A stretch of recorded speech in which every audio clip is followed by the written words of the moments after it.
4, X6, 5, 4, 3, 2, 1.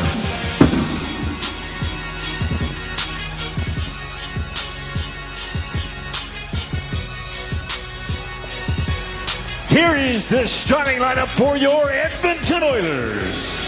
In goal, number 33, Cam Talbot. On defense, number 2, Andre Sakura. And number 5, Mark Fade. The forward line for the Oilers, number 4, Taylor Hall. Number 26, Hero Pakarinen. And number 29, Leon Draisaitl. The Edmonton Oilers would also like to welcome tonight's Scotiabank skater, 11-year-old Taylor Burrows. Visit ScotiabankSkaters.com and have your hockey hero skate with their hockey heroes. Hockey fans, it's time to present the Molson Cup for the month of March. To present the Molson Cup, please welcome Chris Deschamps, President of Century Hospitality Group, along with David Vigioni, Vice President of Sales from Molson Coors Canada, Ontario, and Western Canada region as well. And now we announce the Molson Cup winner. Please welcome number 97, Connor McDavid. A donation will be made in Connor's name for $1,000 to the Edmonton Oilers Community Foundation in support of the Jumpstart Foundation.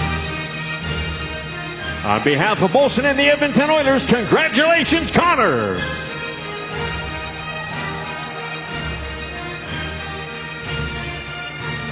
Ladies and gentlemen, we have a very special final ceremonial face-off here at Rexall Place. Tonight, we're honored to welcome a number of individuals, all of whom represent a group who has contributed significantly to the Oilers' history in the building. Please join us in welcoming, representing all of the event staff who deliver your Oilers game experience, a gentleman who will be sitting behind the Rexall Place microphone one final time this evening after 35 years of announcing all those memorable goals, Mark Lewis. Representing 4 decades of Oilers office staff, a member of the Oilers ticket department for over 25 years, Sheila McCaskill. Representing the staff from Northlands who have served you since 1974, an usher here in Rexall Place for 42 years, Miles Poliak. Representing the media and broadcast personnel who covered the Oilers with 3,542 games behind the mic, Hall of Famer Ron Phillips. Representing the executive of the Oilers, the man behind the NHL's first ever outdoor game and club president for 15 years, Patrick LaForge. Representing the most loyal and passionate fans in all of hockey, an Oilers season seat holder since the WHA, who's rarely missed a game in 4 decades, Margaret Mrazek. Representing the Oilers coaches and trainers, he's one of the most celebrated equipment managers in the history of hockey, having excelled at his craft for over a quarter century with the Edmonton Oilers. 5-time Stanley Cup champion Barry Stafford. 30-year employee of the Oilers in both business and hockey operations and a part of the 1988 and 1990 Stanley Cup championships, Brian Ross. Representing all of the players who pulled on an Oilers jersey and stepped on this very ice, will you please welcome the very first man selected by the Alberta Oilers in the 1972 WHA General Player Draft, Val Fontaine.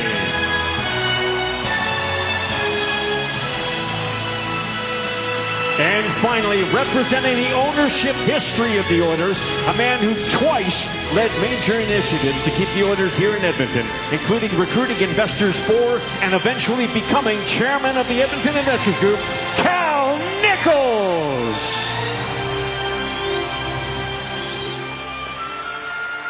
At this time, we would like to call on the captain of the Vancouver Canucks, Henrik Sedin, and Taylor Hall from your Edmonton Oilers to join our very special group as Cal Nichols drops the ceremonial face-off puck.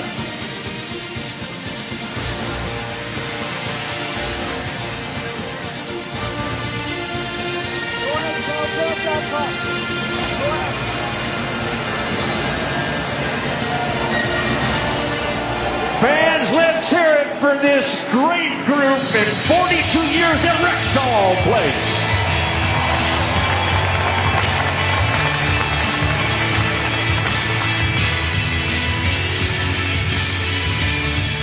And now, ladies and gentlemen, we would ask you to please rise, remove your hats, and join in the singing of our national anthem one final time at Rexall Place with Oilers legend Paul Orio. Oh, Canada, our home and native land, rooted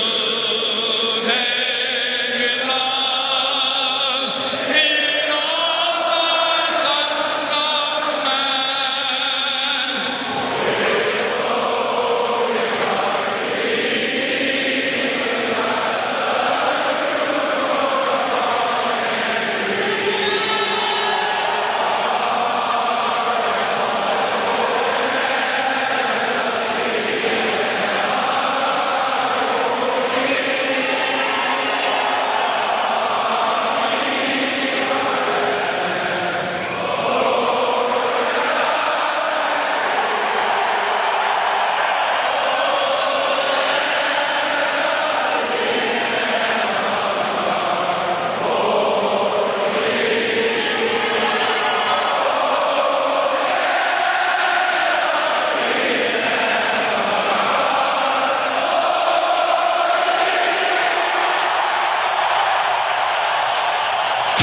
Wow, in honor of Paul Orio, that brings back many memories. And speaking of memories, he's in them when it comes to the Oilers and Stanley Cups. And he's alongside Drew Remenda. A big Western welcome to Bob Cole.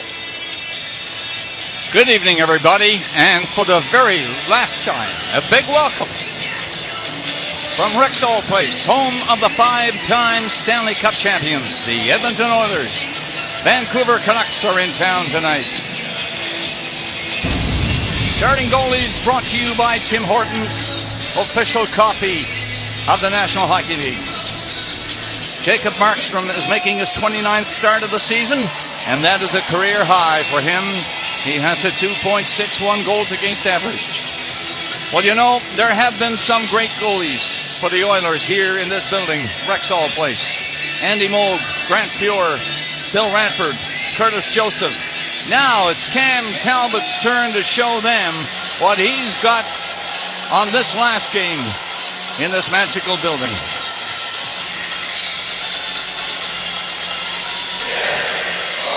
Tom Cowell and Jake Brink are the referees. Brian Mack and John Grant, the linesmen. The Oilers in those orange uniforms trimmed with blue and white are on the move right off the bat. Sekera, Fane, the two blue liners starting for Edmonton. Tanev and Hamhuis are the defensemen for Vancouver. The Sedins and Hansen are starting up front. They can't get the puck on this first attempt. Hamhuis gives it to Tanev. Back to Hamhuis. He'll come to center ice and find the Sedins going in after the puck. But they're going to change now. Already just 30 seconds and a bit into the first period, and the first change is occurring. Edmonton Oilers get the puck down the ice. Maroons shot it in hard off the boards. It'll be cleared as far as the line, and Reinhart stopped it there for the Oilers. Dumped it ahead. He stays open at the line and takes the pass. Quick screen shot is tipped all right, but wide of the net. And Hutton takes over for Vancouver. He gave it to Trampkin. He'll roll it ahead off the boards. A tough pass to handle. So that's an icing call against Vancouver. Bob, let's take a look at our Tim Hortons keys to the game. First for the Vancouver Canucks. Spoiler alert, without a doubt, they want to come in and ruin this party of the Edmonton Oilers. And after the last game for the Edmonton Oilers, Todd McLellan talked about the last 2 days of practice. It's all about effort tonight. Put in a good effort. Oilers on the attack, winning the face-off, but not for long. It is just flipped off the boards and down the ice by Dorsett. Took off in there and took a pretty good hit along the boards. Darnell Nurse takes over, got it ahead for Edmonton, not far enough. And Adam Pardy is back there, down on one knee, played the puck anyway, started the play that gets him out, and Korpikoski is coming in hard. With him is Yakupov, around the net, centering pass doesn't work. Markstrom kicked one away, and it's still loose in that Vancouver zone. And now played to the line. That's where it stopped, and it's shot at the net by Nurse. Easily blocked, and Dorsett starts the Canucks back again. No score, just underway in the final game in Rexall Place in Edmonton. Hard to believe the number of games that have happened here and the thousands and thousands of roaring fans. 5 Stanley Cups. And you called all of them. Enjoyed every second. Bet you did. There was some terrific hockey at that time. Dumped ahead by Tanev. Drew Remenda here with us tonight alongside, and I am delighted to be back working with Drew. He's the big voice out here in Western Canada. It's more of an honor for me, Bob. This is going to be a great night because you are here calling this final game. Well, Vancouver will circle. They're going to leave right after the game for Calgary. They'll play tomorrow night. And then one more game at home against this Edmonton team. That'll be Edmonton Oilers final. Trentgen tried a shot. The big Russian put it right on the net. And Cam Talbot makes his first stop. Cam Talbot has been a guy that Todd McLellan has really looked at with lots of favor and admiration, because the fact that Cam Talbot had a stretch through this season where it wasn't very good, the coach talked about the fact that Cam put the effort in and was able to get his game back. And they do believe here in Edmonton that they've got a solid starting goalie. Draisaitl, Pakarinen, Taylor Hall for Edmonton. Gauntz, Burrows, Bedard for Vancouver. The goalie, Markstrom, leaves the net to play the puck. Got it over to Trentgen, number 88 for Vancouver. The Oilers break up that attempted rush, and 88 is back to pick it up for the Canucks. Dropped it at the side of his own goal. Looked pretty smooth, this big guy. Now at center ice, the puck knocked down by Osterley. Shot back in by the Edmonton Oilers defenseman. Play a little bit scrappy to start the game. Are they nervous or cautious, or what do you think? I think nervous for the Edmonton Oilers after the last game they had, the 2 practices they had. For the Vancouver Canucks, I think they're just a little cautious right now as the other game's going to start off. There's Eberle taking off. Comes in, might get a shot. No, he won't now. Bounced off balance with a decent shoulder check. Oilers are on the puck, though, passing it well to the line as Nurse. Little backhander in wide of the goal. The goalie, Markstrom, will smother the puck.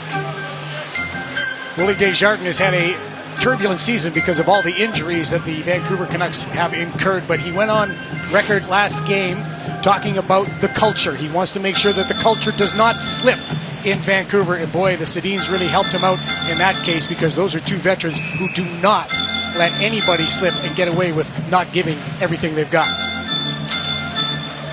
Face off in the Vancouver zone. Bartkowski takes over right away. Hangs on to it. The 2 defensemen back and forth with the passes. Shot down the ice. No icing. The play will continue. So the Oilers got back in a hurry. Giveaway, though, nearly caused damage right off the bat. Centering pass missed in front of the net. Bartkowski steps up and shot it around that goal. And the Oilers have a tough time getting organized. There's another giveaway. That's 2 in a row on this ship for Edmonton. Sedin on the ice made the pass. That was Sedin, Henrik rather, who played it back to the blue line. Daniel was on the other side. And here's Dorsett getting a shot. Hard one, too, up high on the shoulder of Cam Talbot. Oilers dump it in. Right, those giveaways, Bob. You didn't have those in your zone. The Oilers have been guilty of that pretty much all year. Tanev starts him off. Knifed at the net. Cleared away by Talbot. The puck in play quickly. Reinhart tries to pick it up, and he won't do it yet. Kept in at the blue line by Tanev. Finally, Edmonton on the puck. And Yakupov threw it through the middle. Carrying on and going in is Nugent-Hopkins. Daniel Sedin couldn't knock it down, so the Oilers attack again just onside that play. Passing it well inside the blue line after it is Ryan Nugent-Hopkins. Off the boards. Cleared out by the Vancouver Canucks. Pass ahead intended for Virtanen. Didn't reach him, hit a skate right in front of him. And Adam Pardy stands alone in front of his goalie. He'll take it again on the pass off the boards behind the net. And he gave it away. That's 3 of them by Edmonton in the last pair of shifts. Not a good start. No, and every time it's come back to Cam Talbot. Bob, what was it like back in those days when this team was winning championships? As we look at the great players, especially a guy like Wayne Gretzky, was it always something special coming into this building? Always and forever. Every building. When I had the opportunity to travel with the Oilers in those heydays and got to know them pretty well. And Glenn Sather's been a lifelong friend, of course. He's set up the team. It's amazing what he did. He was the architect of a dynasty. Sure was. 4 Stanley Cups, 1 here and the other one in Boston. 5 Stanley Cup banners in this old building, hanging for the last time here tonight. New building will be open and ready for the next season. Rogers Place. Vancouver trying to open the scoring here at Rexall Place. The shot fired wide by Barkowski. And it'll come right back to him off that shot off the boards. He keeps it in. But Edmonton, boy, they're having a tough time in their own zone, aren't they? It's an offside play at the line down there. Hockey from Edmonton, Alberta. This building always was in those days. Now, they're not so alive tonight yet. But I have a feeling if the Oilers can get something going and score, this is going to be heavy. It should be something special. But Jordan Eberle talked about that. The very fact that you've got to give these fans a reason now to cheer for you. You've got to give them a chance to get excited about your play, and it's the responsibility of the players. We look forward to the first goal by Edmonton. The other night, it never came. No. A lot of heavy work and harsh words came after that. Oilers shut out. But not tonight. Connor McDavid will not let us down tonight. I think you're absolutely right. All right, there's no score yet in the game. We're coming up to the 7-minute mark of the first period. And the Oilers get organized finally to come away. Batted to center. Hall tipped it. Got in over the line. Draisaitl couldn't pick it up. Hall does. A little backhand pass. Draisaitl, he lost it.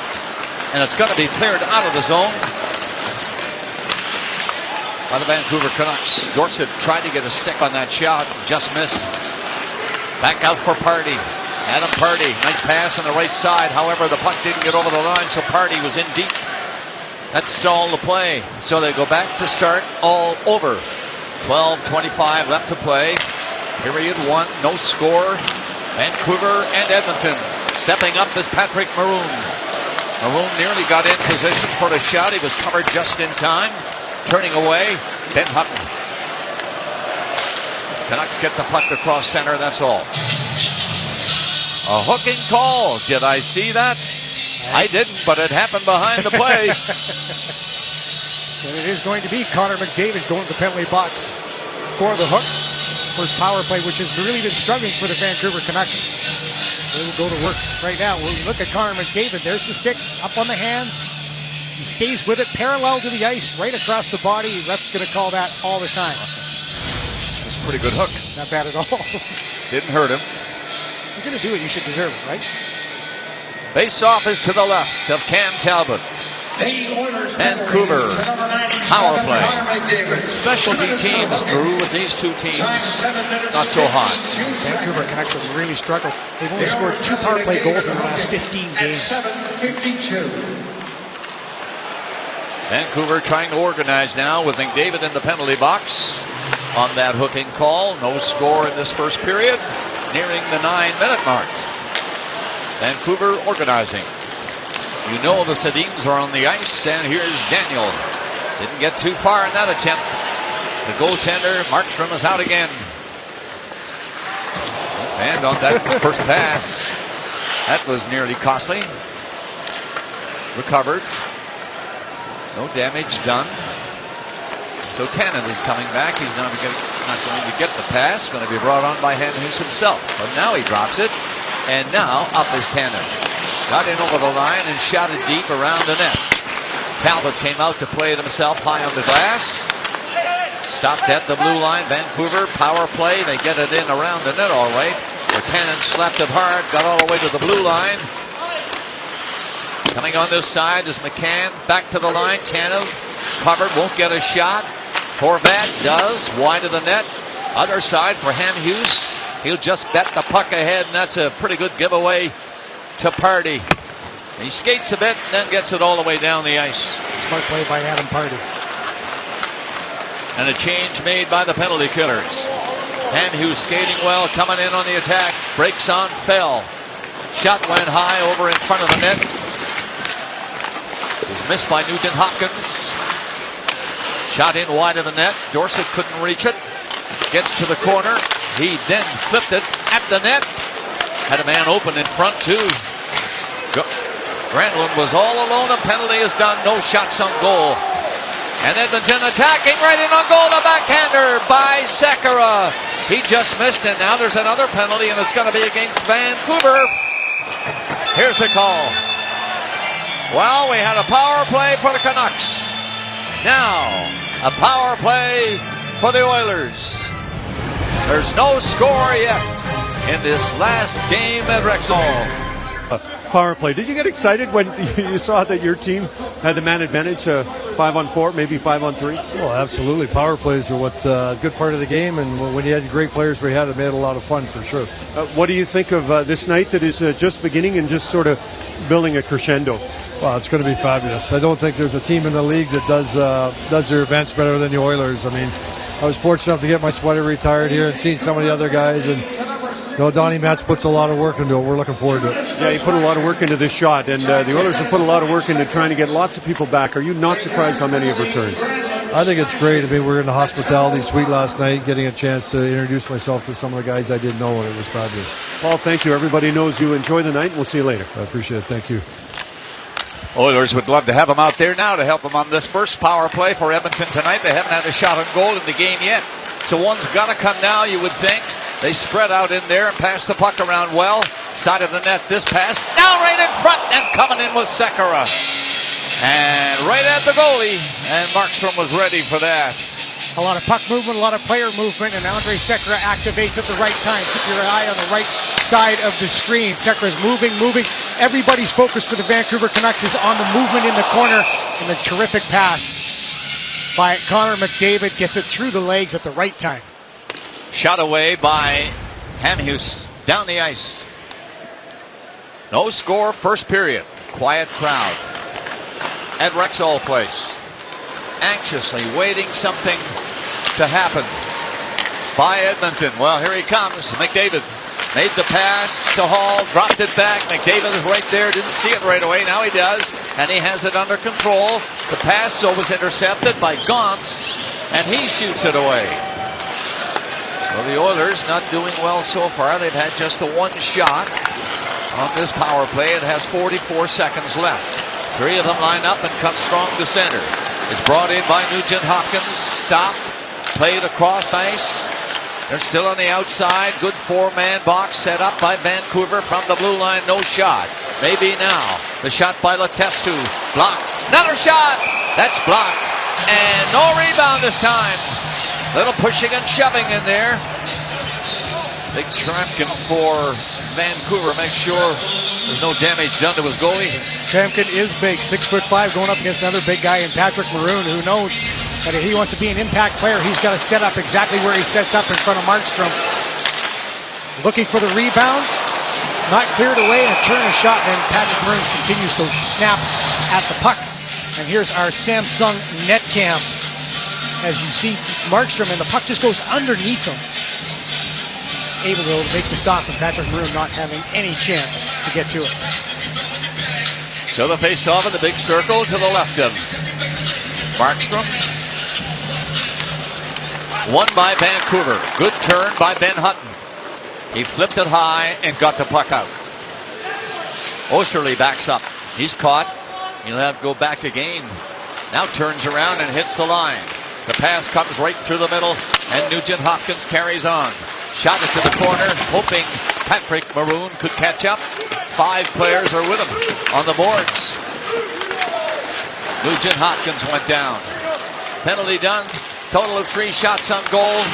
No score in the first period. Each has had a power play. So now the puck is just cleared to the center ice area. 2 teams at full strength. Changes have been made. And here's Virtanen trying to get inside. He put on the brakes and kept going, but he was caught by Reinhart. Then lost the puck. His partner picked it up. Dorsett turning around with it. He's caught. Might get a pass back, and does to the blue line. Shot deflected wide of the Edmonton net. 7:20 left to play. This the first period. 3 players jam on the boards. Puck comes loose. Quick shot is blocked. Reinhart standing right in front of his goalie, made the save himself. Oilers carry on. Henrik shot it in. That's just onside. Changes are made. Vancouver fresh legs on for this attack. It's drilled in wide of the net by Bedon. Stays in there looking for it. It goes to the boards on the other side. Bedon is in front of the net. It hit his stick and went up high into the netting. Connor McDavid, every month that he has played in the NHL, 3 months in total, he has been the rookie of the month. And he's better than a point-a-game guy. Bob, we were talking before the game started. Your thoughts on Connor McDavid? You saw all the great ones play here. Tell me your thoughts on Connor. Oh, he's right up there. You know, I love this game, as you know, like we all do. And when you see a player with that talent, just turned 19 years old, I get goosebumps even talking about it. He's going to be a gem of a prize in this league. 19 years old. Beautiful player. Vancouver trying to get the first goal, and an injured player on the ice from the Oilers. It's Nurse who's down. Didn't see what happened, but down on all fours, and took him a while to get to the knees. Puck to either the throat or the face, as defensemen are always in the shooting lane. It goes, I think this puck ramped up on him. So this is when you always have the player try to get stick on puck, but as he tries to get his stick on the puck, it ramps up his stick and travels right into his face, and that stings. And coaches teach stick on puck, but unfortunately that's one of the side effects. That actually looks like in the throat, so he needs direct attention right away. Hope he's okay. We'll keep you posted, of course. There's no score in this first period. Tannen got it back to the blue line. A long shot. No harm done there. Easily picked off by Talbot. Puck is going to be cleared away by Pakarinen. And then Sekera followed up and shot the puck in for the Oilers. Sekera had to back off the blue line as Vancouver Canucks got the puck out, but they were headed for a change. The Sedins are on again. The amazing Sedins, 35 years of age. The two of them are 1-2 in scoring for the Vancouver Canucks this season. Into the goalie, Talbot, and he hangs onto it. Daniel, 20 goals, 61 points. He's the top guy. Have changed over the years, but the memories stay the same. And one of the most unforgettable moments in hockey history was Wayne Gretzky, December 30th, 1981, went into the game with 45 goals, hoping he could maybe get 46, 47, 48, 49. How about 50? Mike Bossy and Maurice Richard had scored 50 goals in 50 games. Prior to Wayne doing this, Wayne's favorite record, and I'd say Drew and Bob, he's not the only one that thinks that way. No, indeed. I have a little story about that when we get a chance. There's a face-off here in the Edmonton zone, so This is more important than any story I might have. The Vancouver Canucks keep it in. Look out. Sedin shoots right on. That was Henrik who let that one fly. And they stay looking for the puck. Henrik made a little short pass. And a penalty coming up because of that.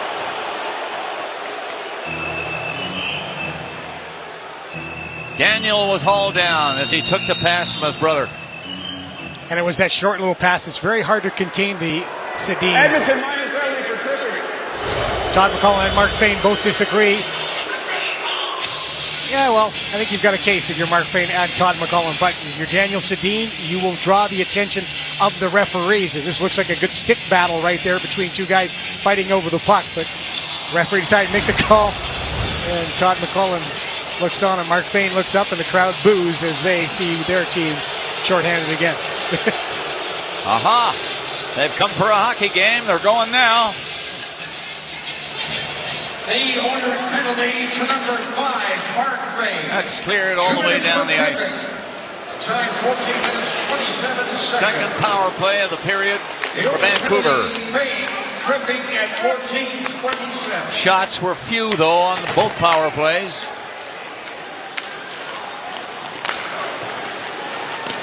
Canucks got 3, I think, on their first power play. Let's see what happens here. Cannon rolled it ahead. Off the boards and cleared again by Edmonton.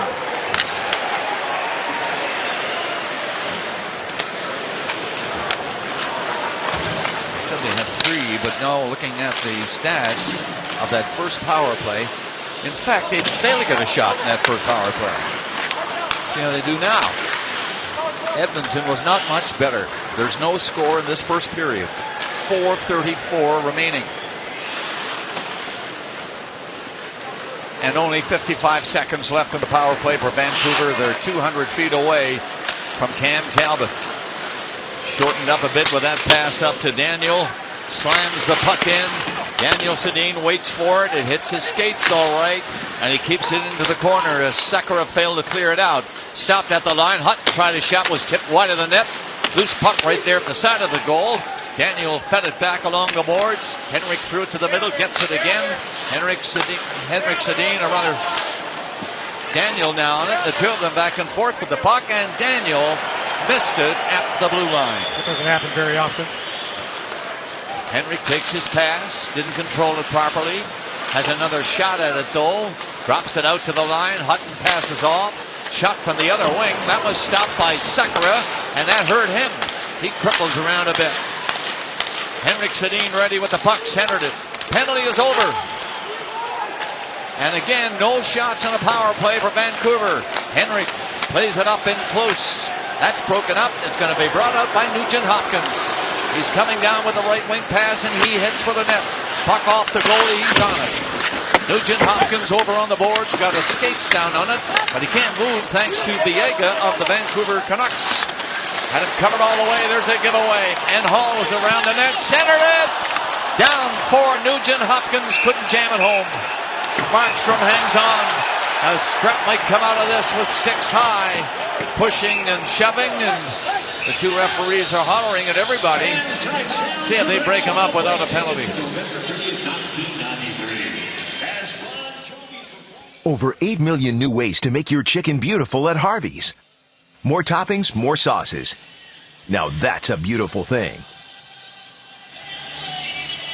Zach Kassian gets in quick on the forecheck, uses the stick effectively, and you got a little bit of a pinch from that third forward, Taylor Hall. You get a little chance by the net, and then the Vancouver Canucks doing the smart thing, knocking bodies down in front of the net when you've got the opportunity. This may pick up the emotional level of this game, Bob, because so far it's kind of been flat, hasn't it? It surely has. When you talk about 2 power plays in just one period, or part of one period for Vancouver, and they had a pretty good game against LA the other night at home. They were dynamite against the California teams, beating Anaheim, San Jose, and Los Angeles. But not tonight. Kassian, Dorsett, roughing. 2 minutes each. So here's your 4-on-4 hockey, opening up a little bit of ice.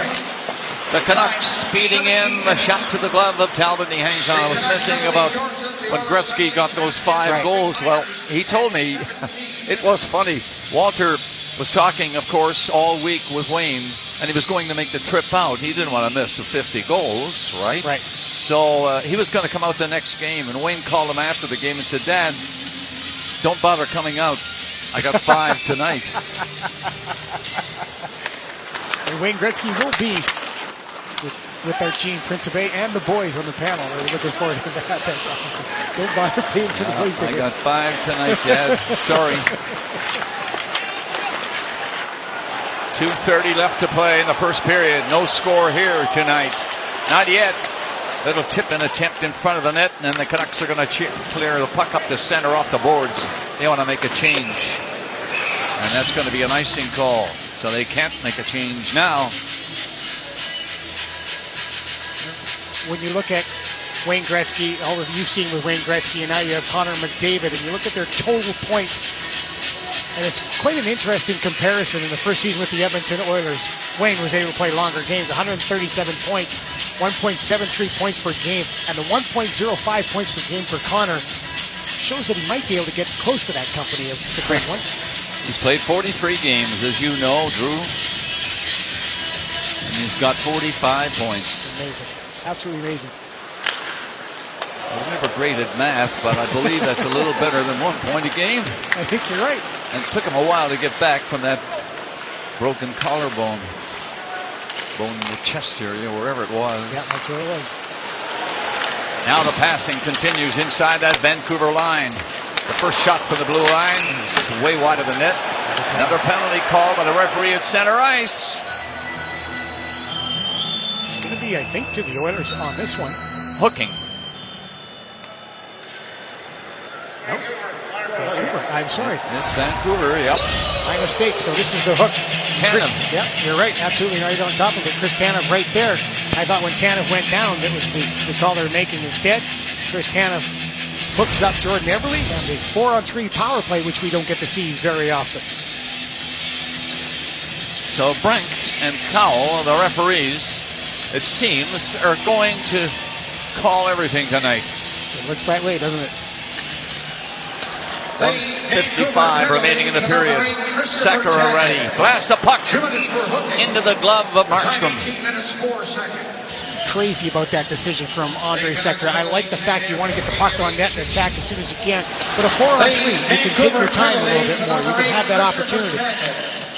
You're looking for that high tip in the slot, but make a better shot. Edmonton now, their second power play. Oilers had the 3 shots in the previous power play, and let's see how they do now. Here he comes. Connor. Baby. Pass off to the right. They just circled with it. Connor McDavid swings around the net and gets in that low slot area. Will he get the puck? Right here. He's got it. Out front. Beautiful pass. But Eberle fanned on it. Never get a better setup. The goalie was on the other side of the net, too. Again in front. One more shot, and he caught it this time. Markstrom got the left glove up and grabbed the Eberle shot. First time he fanned. The second time was right on. You called it, though. Connor McDavid goes to the low slot, hooks around by the net, and he supports. A beautiful pass right on Eberle's tape, but he just cannot find the first shot, can't find the handle. Second shot, he got into the glove, but that one was a very, very nice pass by Connor McDavid. Well, guys in the truck showing us the replay, and they spotted the puck hitting a stick before it came out. Kind of fooled Eberle. Play in the first period. So you heard it. Final minute, first period, no score. Dorsett clears it for Vancouver, and they get the puck deep in the Edmonton zone. The goalie comes out again. Talbot played it on the boards on this left side. One more rush maybe.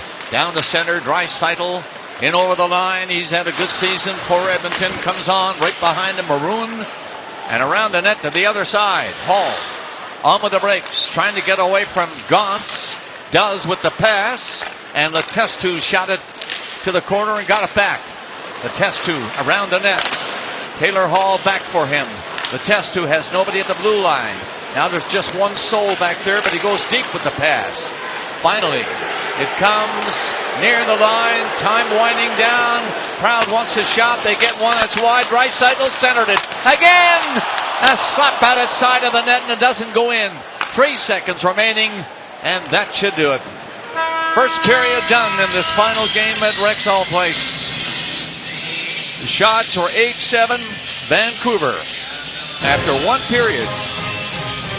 Scoreless in Edmonton. Final game for this old building. And there's no score. The shots were close to 8-7 in favor of Vancouver. Power plays didn't work. Nothing worked. No, nothing worked. You're absolutely right. There's got to be more energy really from both teams, doesn't there? First pass by Henrik.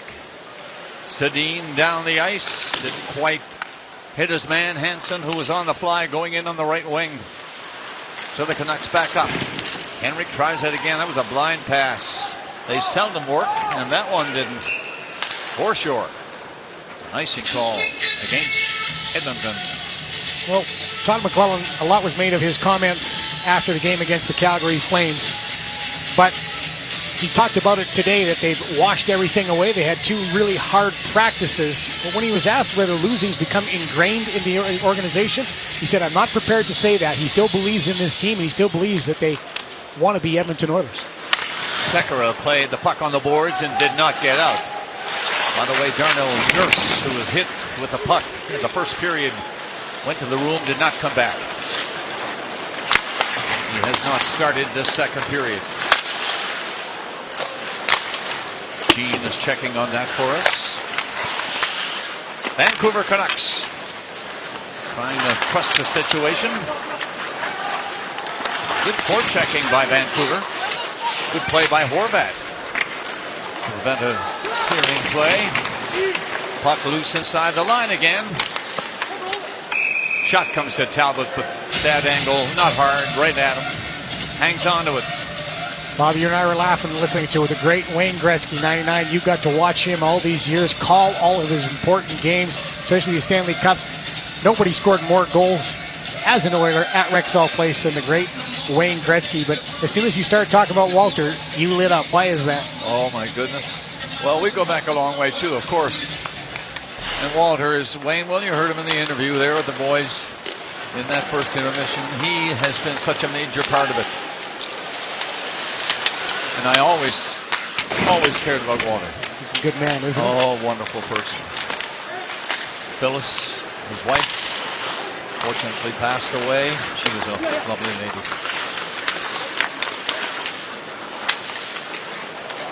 Canucks break up a pass inside the line and gets the puck out and down the ice. They can push it a little deeper. But that's all. No more 2-3 passes in a row. You're a coach. Why is that? I notice that a lot. Coaches are talking about defense now. Defense. There's spent a lot of time on moving the puck, but the defense takes over because it's easier to defend and get guys to open up and score. Burrows turning around, got a quick pass away, but Cam Hughes had to go back a little deeper in his own zone. His partner played it down hard. That's going to be icing. Here we go again.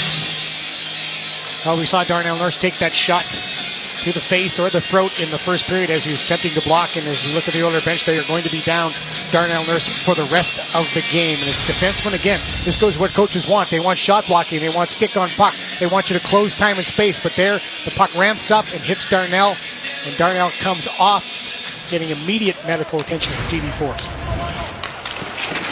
Cannon ripped the pass around the net. Finally through center ice. Badon brought it back in.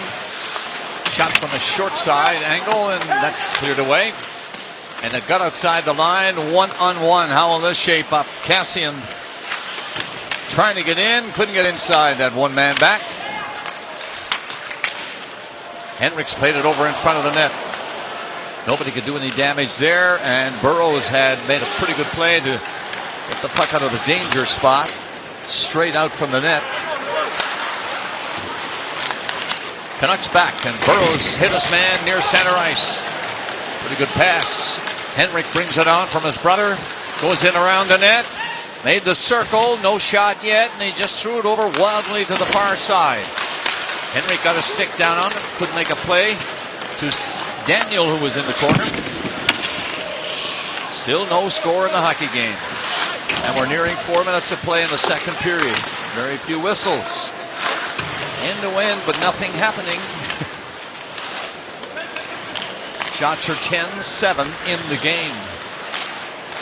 They were 8-7 in the first period. So just the two so far. Edom couldn't get a shot away. Got all the way to the blue line and then circled and backhanded the puck in deep. Hansen tried to find it. That's going to be cleared away by Yakupov, or is it? Centering pass is picked off, and Yakupov nearly lost it a second time. A really good recovery by Ryan Nugent-Hopkins on the Yakupov turnover. That's Biega starting Vancouver back. Changes have been made. Horvat comes up over the line, gets set. Shot wildly fired by that short side. Stopped at the line and kept in. Hamhuis couldn't get a shot from the other side. Still no shot on goal. Boy, they're all fading back and protecting the goalie. Blocking shots, deflecting shots. Horvat tries it again for Vancouver. Sticking with him is Sekera from the blue line. Shot is tipped in front of the net again. Goalie didn't have to worry about the Hamhuis shot. Down the ice comes Hall. Great skater coming in, drops it back, broken up, and cleared to center. Dorsett takes off, put a pass up, and the shot fired wide by Granlund. Off the boards and down the ice. Hamhuis stops it, put it up over the line to the center ice area. Oilers just line up to shoot it back in, and the goalie comes out again. Dan Hamhuis starts them off once more. The pass hits McCann. He had to turn around in his own zone. So back and forth and a lot of circling going on. Hamhuis finally the forward pass. Backhanded in by Virtanen. He's up quickly. The goalie came out and fell. Talbot hustles back between the pipes. The shot coming in. He was ready for it, but missed the net. Up there is McDavid. Just across the line, offside the call. Well, you just saw 97 to 87. Sidney Crosby leads the Penguins against Alexander Ovechkin in the powerful Washington Capitals in a potential playoff preview. That's tomorrow at 7 p.m. Eastern, 5 Mountain on Sportsnet 360.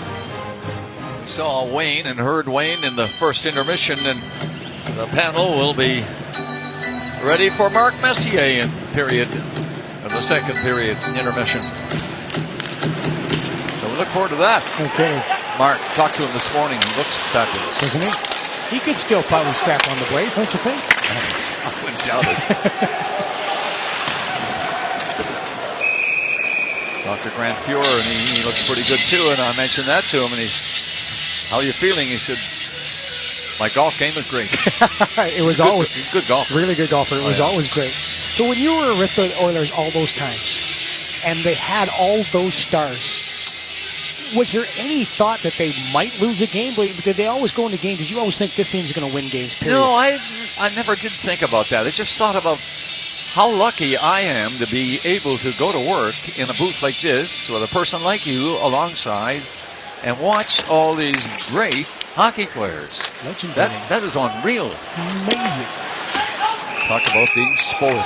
And I always got emotional anyway. It's I can't help it. That's me. And goosebumps galore before a game, and out comes Wayne and his line, and Curry. I had a great talk with Curry this morning, and we all remembered our own little thoughts about the past, and goosebumps again. It's crazy. This building and this time and this team, they really, like Todd McClellan said today, this is really a total celebration of the entire years of the Edmonton Oilers. 30 teams now. When you think about it, when the Oilers came aboard with all the youngsters and Glenn Saver, Nobody's going to do that. 5 cups. Nobody's going to do that. 5 Stanley Cups. All right. They're battling for last place now this season. Game tonight and one more game. It'll be with this team in their home. Close call in front of the net. But that's all we've been getting. Close calls. That time Nugent Hopkins was wide open and couldn't score to the goalie's left, which appeared to be wide open. You're right. Nearing 7 minutes of play in the second. Puck dumped ahead by Pakarinen. Oilers get organized. Looks good on this attack. The shot stopped. Rebound there. Knocked away from the goal mouth area. Cleared away by Ben Hutton of the Canucks. Oilers look like they're coming alive here. Shot in from center ice by Pakarinen. 2 forecheckers are in quickly. Played back by Hall near the blue line. Stopped and kept on side. Draisaitl centers it. Hit a stick in front of the goal. Nobody could pick it up. Dorsett got it down the ice. He might get a shot and does. That stop goes to the far side again. Up on the play and trying to keep it in. Just go after the puck near the blue line. That might be a chance to clear, but they didn't turn fast enough. Eberle does, but he's covered back there. Makes a little bump, lost the puck. Oilers are on it though inside the line. Long shot fired wide of the net. Osterley had to back off. Stopped again. Oilers keep it in there. Connor McDavid can't get loose to get in front of the net, and it went flying over the glass into the netting. Still no score in the game. Oilers in the National Hockey League, but when the Oilers first came into existence, it was the World Hockey Association. And here's a look at some of the programs from that first season, 1974-75. Jacques Plante recording the first win in Oilers history. Stars jumping to the World Hockey Association. Al Hamilton, a former captain. And how about the Big M there with the Toronto Toros? Those programs courtesy Bill Whitten. Thanks, Bill, for the trip down memory lane. Face-off coming up to the right of Markstrom. Face-off won by Edmonton. They're going to try to set it up from the blue line. Long pass to open ice, though. Got in behind the net. Nugent Hopkins tried to get free. Flipped the puck around the net. Korpikoski missed it. Got a chance to play it again. Failed. Vancouver having a tough time to pick it up, though, and clear it. Quick shot by Yakupov. He scores!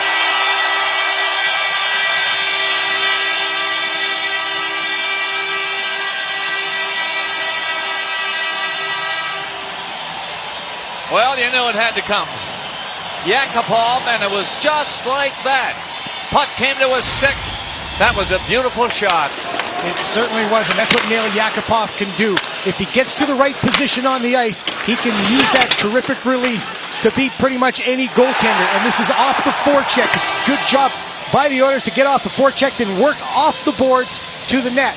And Nail Yakupov has got a wonderful release, and it gets on you quick. Kelly Rudy often talks about a quick release, but also a heavy shot. Yakupov's got the kind of shot that just gets on you fast. His 8th on the year, a 21st point, scored by number 10, Nail Yakupov. Yakupov the goal. Number 5, Mark Bain. The tie-making minutes. Just the one assist, that to Mark Bain at 8:27 of the second period. And Edmonton in the final game here at Rexall Place will take a 1-0 lead. Down comes Henrik Sedin. His pass escapes everybody, but now Hansen picks up the loose puck. Flipped it high on this side, and Oilers clear again. Cassian brought it in. No shot coming from him, but he has the puck behind the goal. Backed it up along the boards to the blue line. A long shot right to the goalie, Markstrom, and no rebound. 8th goal of the season for Yakupov from Fane at 8:27. Nail Yakupov has come under fire here. In this last game, he has used his fiery shot to open up the scoring. One thing about Nail Yakupov, he does have that ability. This is a good forecheck. The pinch by Mark Fane is what squeezes the puck loose, and Yakupov jumps on it, turns, fires right away. Markstrom can't get set for the shot. Face-off taken over by Ben Hutton. Played it on this side. Everybody covered. Nobody could get the puck out of the zone for Vancouver. So Edmonton, as we mentioned, seemed to have come alive here in the second period. have a goal, and they're looking for more here. Hall whipped the pass over. He was in a great spot to shoot. Elected to pass it off to Pakarinen. Got around the net. And now Hall again circles everybody. Left it right there at the point. And the pass intended for Party was intercepted. So he'll come back and take it from his goalie. Padon is up there on him right away, but it'll be cleared away, and out of the zone is Everly coming down that left side.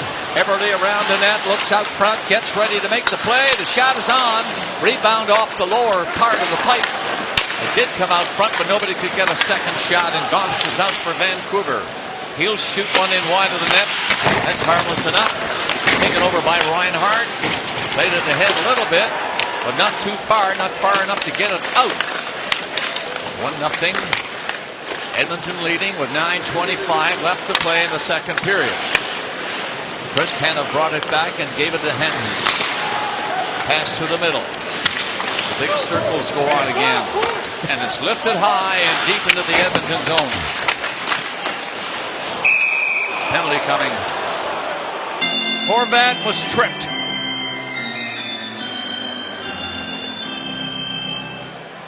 Yakupov thinks maybe that may be a real souvenir, and you know it might be. Finds himself in the penalty box and joined by Grant Fuhr. You stood tall in your time as a member of the Edmonton Oilers, and for you, a bit of a different story as a local boy. What was it like for you, first off, to be involved as a kid watching the Edmonton Oilers' inception into the World Hockey Association and NHL? Well, for me, it was fun. I mean, I had the opportunity to watch them when they played the old Edmonton Gardens, and to see the new building built and transition, and now as a fan I get to see this building transition out, and I'll see a few games in Rogers also. And in between, you were part of the transition of the hockey team from the WHA in the sense you joined them in the NHL. I mean, what do you remember about this building and being such a great part of a great dynasty? Well, I think for myself, obviously to play with the Oilers and be from Edmonton, I think it was a great thrill. I mean, as a kid you want to play in the National Hockey League, but to be able to do it at home in front of friends and family, I think was a great honor, and it's a great building to have your career start in. And how are you feeling about what the night might be like? Well, it's going to be a lot of fun. I mean, I get to hang out with these guys and catch up on some old stories, and it's great to see the old building. It'll be a shame to see it go. Grant, thank you. My pleasure. Power play underway for Vancouver. 2 shots so far, and both deflected wide of the net. They haven't had a shot on the power play, and this is their third of the game. It's 1-0 Edmonton. Let's see if they can tie it here. They're in control. Shot coming from Hutton. No, it doesn't. He stays open. Hangs on for too long again. Won't get a shot. He was covered. Outside they go. Once again, passing it around a little too much maybe. Hansen made another pass. It'll get to Hutton now at the blue line. He's ready. He's covered. He won't get a shot from there. And on this side, Hansen couldn't handle the puck cleanly. Chance for Edmonton to clear, and there she goes. As we mentioned, they are struggling on the power play. 2 for their last 42 coming into this game. And they're not shooting the puck. They're not aggressive enough to the net. They're great passing the puck on the perimeter, but nothing going to the front of the net. And when you're struggling, you got to get the ugly goals. Bo Horvat for Vancouver. And a swift pass up there that's easily broken up. Cleared down the ice, and a good move by Markstrom to lead, because 2 Oilers were up there and a chance to play it. So he saved the day maybe. It's still 1-0 Edmonton. Here's Horvat. Good speed coming in hard. After Party. Party shook it off, got the puck away from him. Played it up on the boards, and it's cleared all the way down the ice. 4 seconds left on the power play. And that's the third time they've had the extra man and did not register a shot on goal. Vancouver's power play needs a little work. Here come the Oilers. A soft shot from the left side by Nugent Hopkins. Right to Markstrom. Well, Willie Desjardins was a very good offensive player when he played, and as a coach, he always had good power plays, good specialties. Now, to be fair, they've got a lot of guys out of the lineup that normally would be in the lineup, but those are the 2 guys, Henrik and Daniel, that are the guys that run the power play, and they've always been really successful here at Rexall. When you look at Daniel and Henrik's record at Rexall Place, they're the 2 of the saddest guys in the NHL that this building's closing down. They didn't do it fairly. Broken stick. They're going to do it again anyway in that big circle to the right of Markstrom.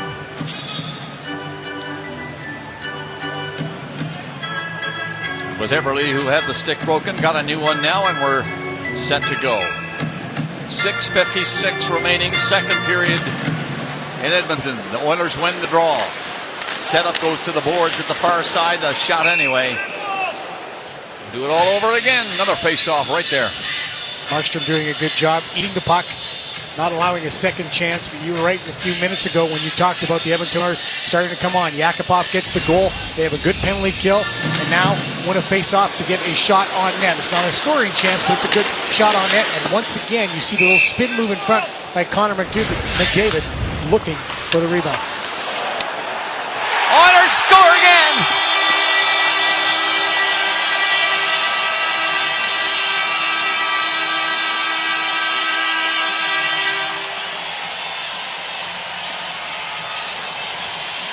Willie Desjardins was talking about who was hot and who wasn't on his team.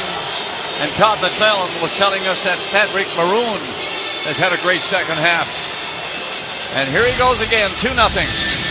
Again, a face-off, this time won by the Vancouver Canucks. But Bob, something you talked about by both teams in the first period, the giveaways, the turnovers.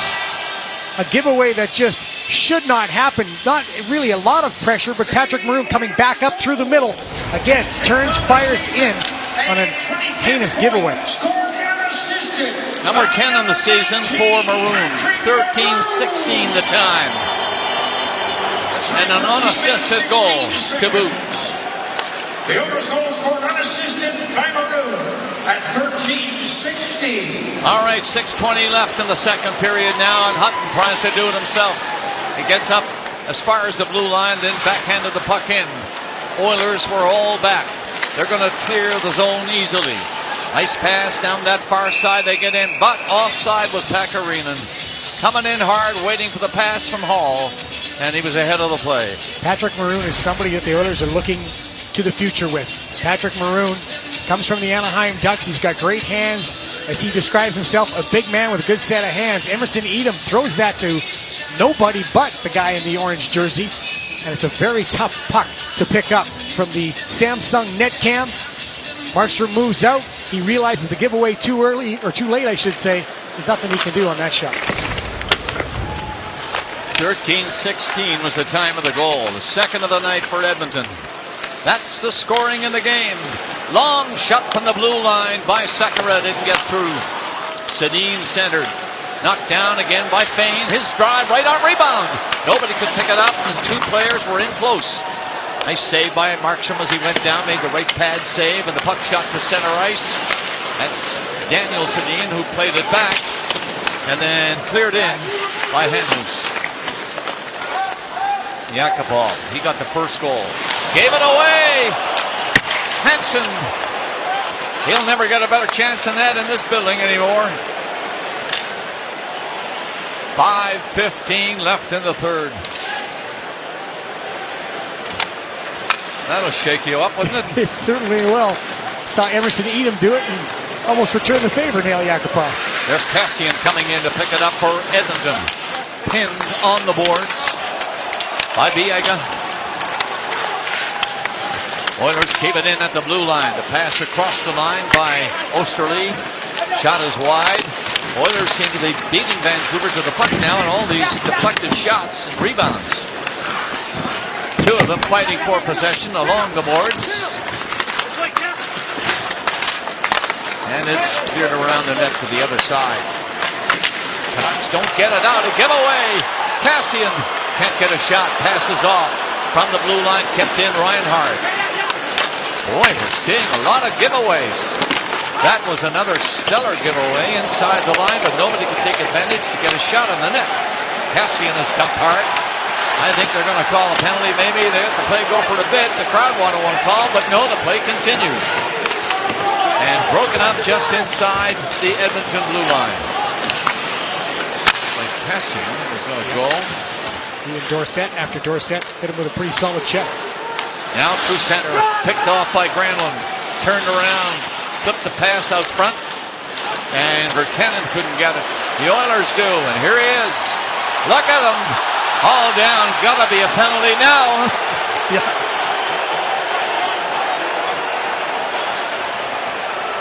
McDavid wanted to set the place roaring. And he did everything he could, but it was all down. McDavid versus Goliath, and it was not fairly done, so the Edmonton Oilers are on the power play.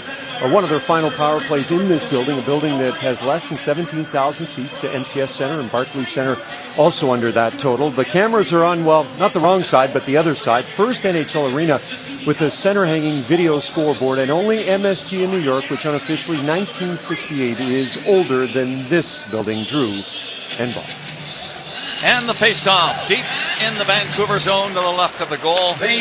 Won by Vancouver, controlled well and shot away down the ice. 2 minutes for holding. The time 16 minutes. Edmonton 0 for 2 in the power play.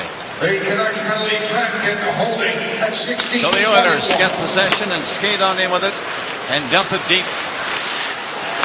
Draisaitl tried to pick it up, didn't do it at the blue line. Deep pass by McDavid, gets it back. McDavid in, passes off to the side of the net, keeps going, picks it up again, clipped it around the goal. Over there is Eberle. Eberle and McDavid back and forth. And here's Hall. He comes in quickly, left it right there. McDavid getting it loose. He's being chased, taken care of by Gaunce. And the puck is back to center ice. 2:50 left in this second period. The Oilers have taken a 2-0 lead on the power play. Draisaitl, bad angle, no shot, smart move. Here is beautiful setup. Score!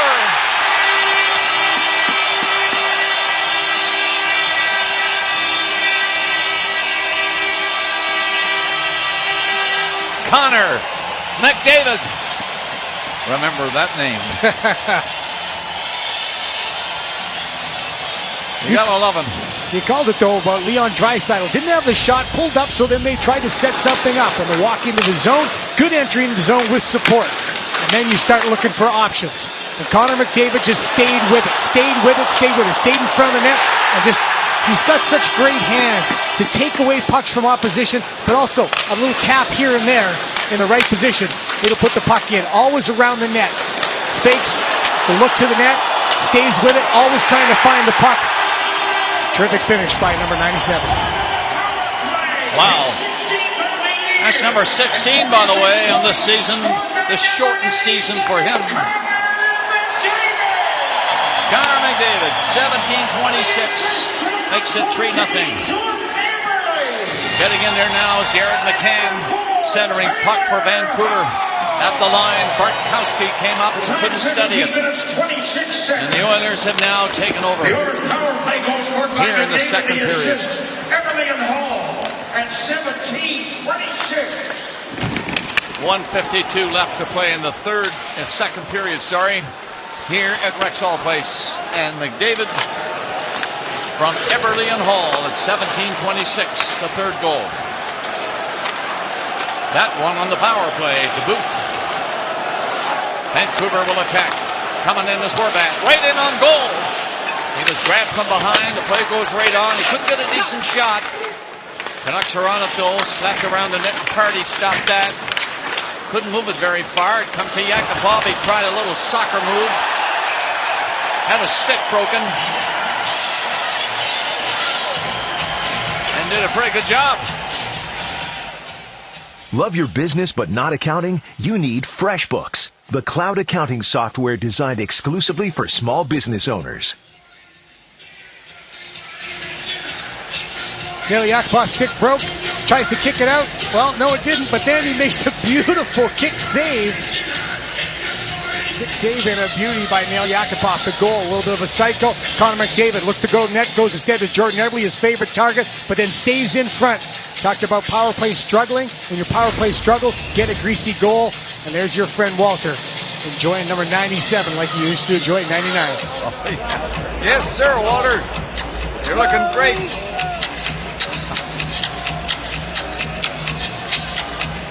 Face-off is in the Edmonton zone.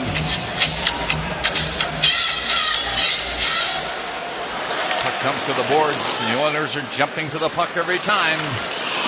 Pretty good move by Everly right there to get it deep. But Canada was back, and he cleared it for Vancouver. Sedin threw it to the right side. That was Henrik. The pass comes through the blue ice, and no damage done. Osterley will back it up in his own zone. His partner played it ahead. We're in the final minute of period 2. And once again, Connor McDavid sets one up. No shot on goal resulting. Cannon down away for Vancouver and up over the line with the two Sedin boys. And the shot by Daniel is off a leg and wide of the net. Here's Connor McDavid. Stick handles once. Nobody opens, so we just got rid of it to center ice. 25 seconds remaining.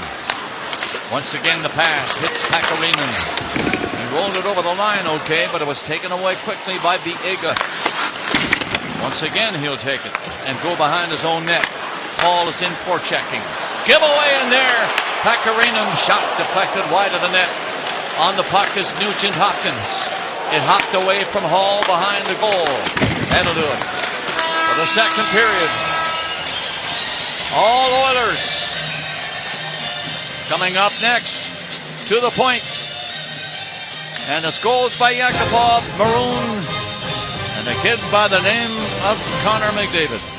Period number 3. Shots in the second were 19-13 Edmonton. They really took over. As we look at the summary, Neil Yakupov was the guy to start things off with a terrific shot assist by Mark Fane, Patrick Maroon, and a giveaway, and then Connor McDavid on the power play. And that's where they started really getting things going their way. So from the opening face-off, in it goes to the Oilers zone. And stopped at the line by Tanev. He takes a shot to the crowd, hit a skate and went wide of the net. Vancouver won an early start, a good one, here in the third period. To make a game out of this as Edmonton took over in that second period. We just mentioned the third goal by Connor McDavid. His 16th of the season. Through the middle. That'll be Horvat who'll try to bring it on. Shot is off the arm of Talbot and it goes out of play. Connor McDavid, he's got so many facets to his game. Bob, when you look at Connor McDavid, what's the one thing that strikes you and all the great players you've seen here? What's the big difference with him? The 1 or 2 steps he makes before he gets to top speed. It's unbelievable. Can you explain it? No, well, yeah, he's a really good skater. My goodness.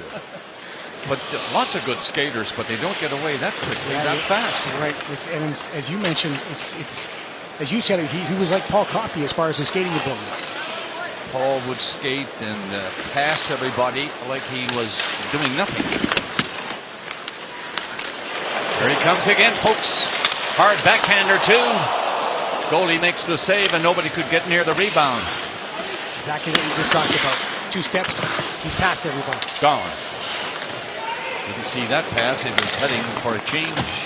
Might have knocked it down and gone on himself. There was lots of room for him. Biega for Vancouver. Gets the second pass and comes to the line.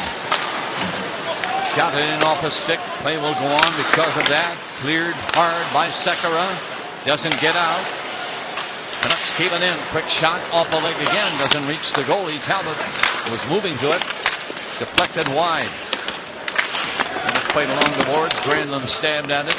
Comes loose for him. Skates back near the blue line. Lost it then. And the Oilers get it up and down the ice. Up there was Kopakowski. Couldn't quite get to the puck. 3-0. Edmonton leading. Mark Fane. Pass ahead to his partner. That didn't last very long. Little tip pass at the blue line. Dom couldn't get near the net. Here's one that's deflected again. Having tough luck around the net with deflected shots. Get ready for game time with over 100 menu items. Order online for delivery.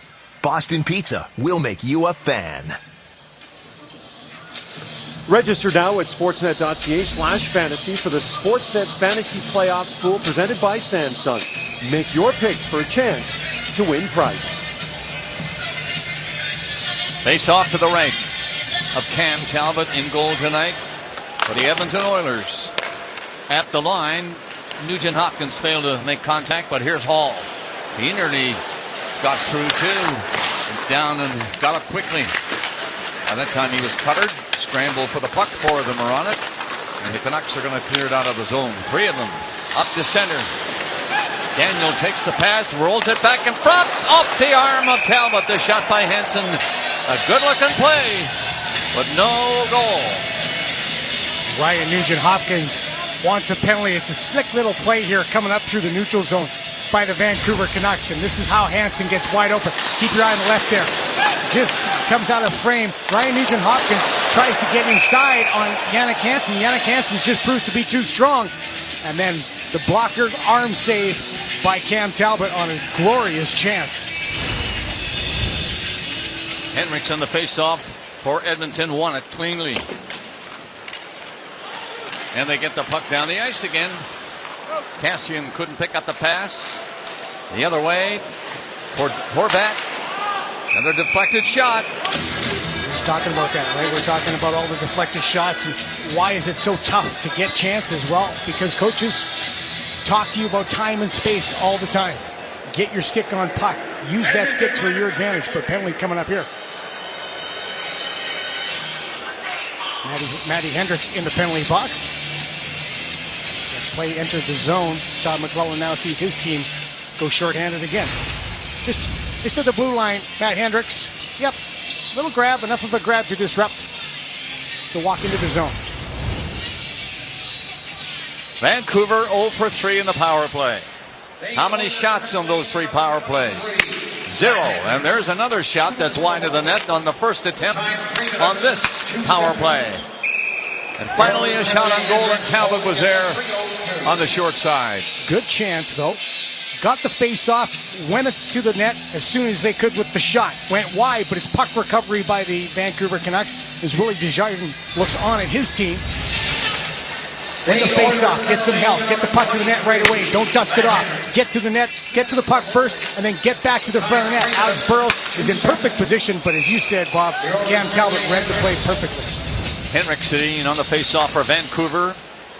It got to the net all right, but then cleared quickly by Hutton and down the ice.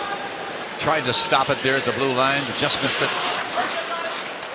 Hutton has to come back, take it from his goalie. Vancouver starting up, trailing 3-0 in this third period. The breaks around at the blue line. Pass comes over to Daniel, looks around, hopes to find somebody open. Has to go to the corner. His brother, Henrik, and Daniel back and forth with the puck. Finally at the blue line, Hutton drills the shot. Rebound was right there. No second shot coming. What a great chance for Daniel Sedin, but he couldn't quite connect. And the Oilers kept the puck down the ice. 1 minute left in the penalty. Henrik's in the box for holding. 3-0 the score. Edmonton Oilers all goals in the second period. Yakupov, Maroon, and McDavid stopped at the blue line. Good play by Tanev. Centered the puck. A little sharp angle as it turned out. Nothing doing there. Flip behind the net by Sekera to the far side. And again, it is cleared by Edmonton. Penalty time down to 27 seconds now. So this one is running out quickly. 3 of them come up quickly over the line. Breaking through, but no shot coming. Too sharp an angle. Ham, who stopped it, deliver the pass to the blue line. Cleared over by McCann. He stays open back there. Comes over here to Hamhuis. Mishandled it. Killed more time. Far side. Another shot blocked. Bartkowski, the defenseman, now a total of 4 shots in the power play, which has ended. And Edmonton maintains that 3-0 lead. 14:45 left to play at the blue line. Diega hands it off. Screen shot in the goal. The goalie, Talbot, I don't think saw it at all. Bartkowski is going to get credit for that, I'm sure. I don't think it hit somebody in front. It might have. I think it might have hit Adam Hardy in front. He's trying to work against Jake Virtanen in front. And it's a smart play, just a quick shot towards the net. Adam Pardy and Jake Virtanen are battling in front of the net. Adam's going to get his stick up, and I do believe he deflects it by Cam Talbot. Battle, turn to knock the puck. Everybody wants to block those shots. Turn. Yeah, it looks like it certainly moves off the shaft of the stick of Adam Pardy. And you can see from our Samsung net cam that Cam Talbot a little exacerbated after that puck goes in. Looks back at his defenseman and goes, really? Bartkowski gets the goal, and they're on the board. These Canucks from Vancouver. Connor McDavid made the play to the blue line. Loose puck was right there at the side of the net, and Bartkowski picks that up and cleared it along the boards, but not too far. Dorset had to come back and leave it right there behind the net. That is Everly trying to get it back out front, but he's caught back there. Broken sticks all over the place. And the puck is lifted out to center ice. Bain waited and then shouted back in. Canucks are all back circling. Dorset made a pass to open ice. Now they get it near center. Gauntz just slapped at it. Move it very far at all. And here's Reinhart. Got up to the line, lost it there. Hall turns away from the check. Gets in over the line and sets it up. The shot is on, all right. But right to Markstrom. Good setup by Hall. But the play halted with a goalie save and no rebound. 1984, when one dynasty ended and another one started. Folks, there's a new bunch on the block in the National Hockey League. The Edmonton Oilers. By name, the Oilers have won the Stanley Cup. An emotional night, a great night, and a great call, Bob. I'm not sure what exactly you might remember from those moments that year. It was the first Stanley Cup for Edmonton Oilers. I remember it well, as the song goes.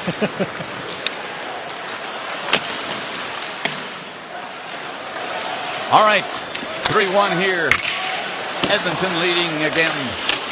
All goals in the second by the Oilers. Vancouver has their goal scored here now in the third. McCann turning around, coming through center. Got in along the boards, played it well with one hand on the stick, and Yakupov took it away and shot it to center ice.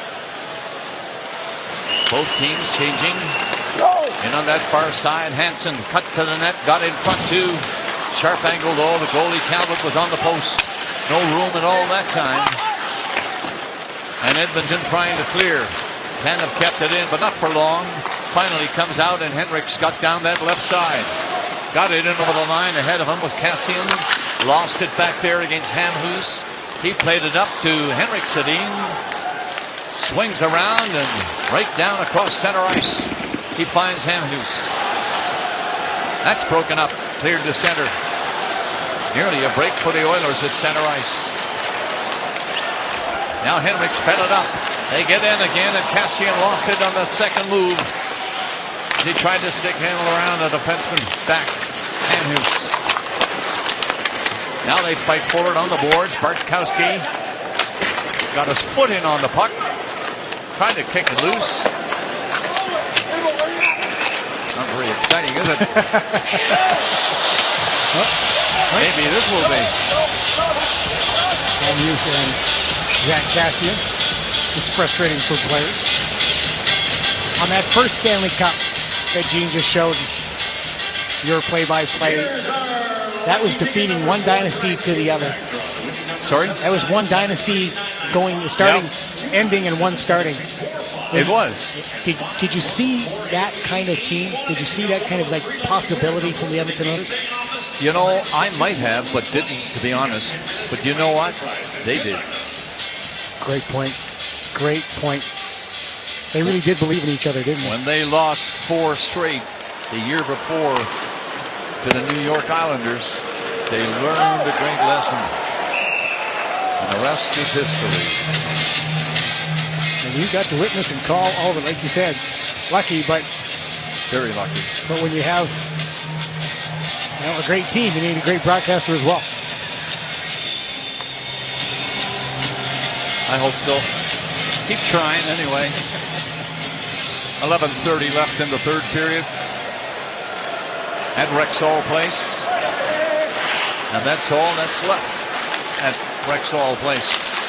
Oilers get control of the puck inside the line. Comes to Sakara. Out near the line again. Connor McDavid. He had to come outside the line and finally lost it. Kept it loose. Got it again. Takes off. Connor McDavid heads for the net as he passed off. Gets it back. It bounced over his stick. However, he circled and grabbed it again. Stopped it at the blue line. Stayed onside. It's knifed in front and a score. Patrick Maroon gets another one. 4-1. Patrick Maroon gets another goal. That's his second of this game. It's the fourth for Edmonton. And it is a wonderful play by Connor McDavid. Talk about just being after the puck. He loses it. He stays with it through the neutral zone. Gets it back. Then the play goes into the zone, goes wide. All he wants to do here is find the guy near the net. Controls it, patrols it, make sure he protects the puck, and then a smart little tip by Patrick Maroon.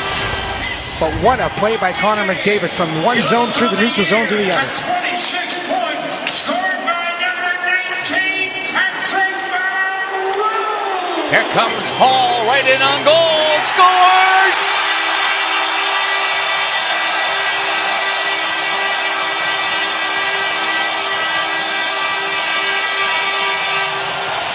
These Oilers in this last game in this building are getting to look more and more like those old Oilers we're talking about in all those cups. 2 goals in 18 seconds. How do you do? 5-1. And you're used to this speed and this skill level. Taylor Hall just says, I'll do it myself. Walks in, uncontested, goes 5-hole. It's a quick transition, turnaround, and bang. The Oilers have just taken a stranglehold in this game. And 63rd point, scored by number 4, Taylor Hall. The assist for number 6, Adam Party. Adam Party gets an assist on that 26th goal of the season by Hall. The time, 9 minutes, 26 seconds. Packarine and the other assist, 9:26 the time. It's a 5-1 Edmonton lead. It's a turnover, and then it's Taylor Hall jumping on it and then driving towards the net. And when Taylor Hall gets a step, yes, Connor McDavid's fast, but so is big number 4. Use your stick, just poke it by the man. No chance for Vancouver to get to him. Trampkin does not have the quickness or speed to get to Taylor Hall when they're shoulder to shoulder. Edmonton continues their attack. That was tapped away, and taking off down that far side is Padan. Got in over the line and stopped over there, halted, lost the puck, gets it out. Draisaitl is down, a 2-on-1 for Edmonton. Korpikoski won't get past, it was picked off. Well, they've opened it up now, these two teams. Here is Tanev coming in. He has Burrows with him. Burrows takes the pass behind the net and lost it quickly. Going to be cleared out of the zone by the Edmonton Oilers. Right up to center ice. How do you do? And over the line. And the backhander by Fane as he got in close. Maybe too close. Viega for Vancouver behind the net. The Oilers are relentless going after the puck. 9:20 left to play in the third period. The crowd wanting to roar some more. Listen to them. Hansen's pass got away from Henrik Sedin.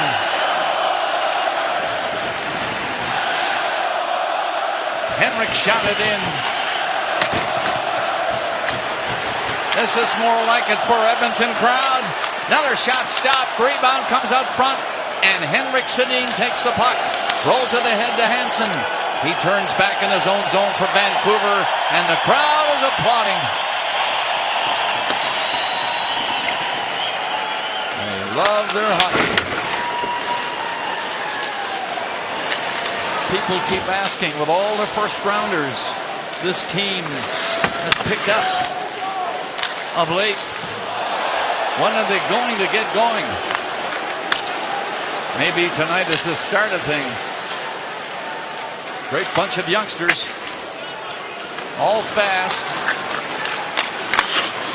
I think it's goodbye in this building, but hope for the next building at Rogers Place. A little deflected shot in front of the net. Bid by Edom to get a goal for Vancouver. Talbot just stood there and allowed the puck to come to his pads. Beautiful move by Horvat. And a beautiful play by Horvat. Second goal for Vancouver. This is a hard-working goal behind the net. And as you said, a terrific high-skill play. Talk about the young players on the Edmonton Oilers, but you've got some good young players like Emerson Edom and Bo Horvat for the Vancouver Canucks. That is a sweet little move, a shimmy shake by Adam Clendenning, and just walk right here. Work behind the net, work behind the net, continue work, not Adam Clendenning, I'm sorry, Jordan Osterley, just a little toe drag up over the shoulder of Cam Talbot. A beautiful goal by Bo Horvat. The assist to number 26, Emerson Edom. The time 12 minutes, 9 5-2 now, and it all started with Ryan Nugent-Hopkins, who's wearing a mic tonight, have a conversation with the first goal scorer, Nail Yakupov. Just go through, go on that.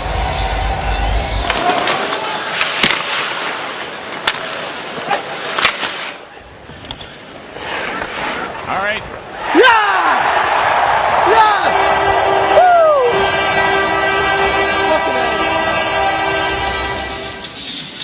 Woo! Well, Vancouver trying to battle back. It's a 5-2 hockey game now with 7:34 remaining. We were talking about the Sedins earlier, and there's the two guys that continue to drive. They're not going to let the Vancouver Canucks just go quietly into the night. They keep pushing this team and making sure that the culture is always trying to move forward and always trying to battle. Hall got his 26th. Now Horvat, 15th of the season. You've been around those great veteran players. When you have veteran players like the Sedins, and you have those guys being able to show what you're supposed to do, did you see that with the Oilers early? Were there some veteran guys that pushed those young guys? You know what Willie Desjardins was telling us today? Yeah. We were talking to him at length about John Shannon, and I had a little time with him at the hotel. And he was saying about these Sedins. I asked him about their age and how they keep going like this. And he said, you know, I know they're hurt, but they never, ever complain. He had one of them stand up a whole game because his back couldn't take it. But he still played. And played great. So for young guys like Horvat, Emerson Edom, they'll look at that and go, we're going to have to push ourselves to be even better. Canucks with their second goal now, trailing by 3. Tough chore, a little under 7 minutes left to play in the third period.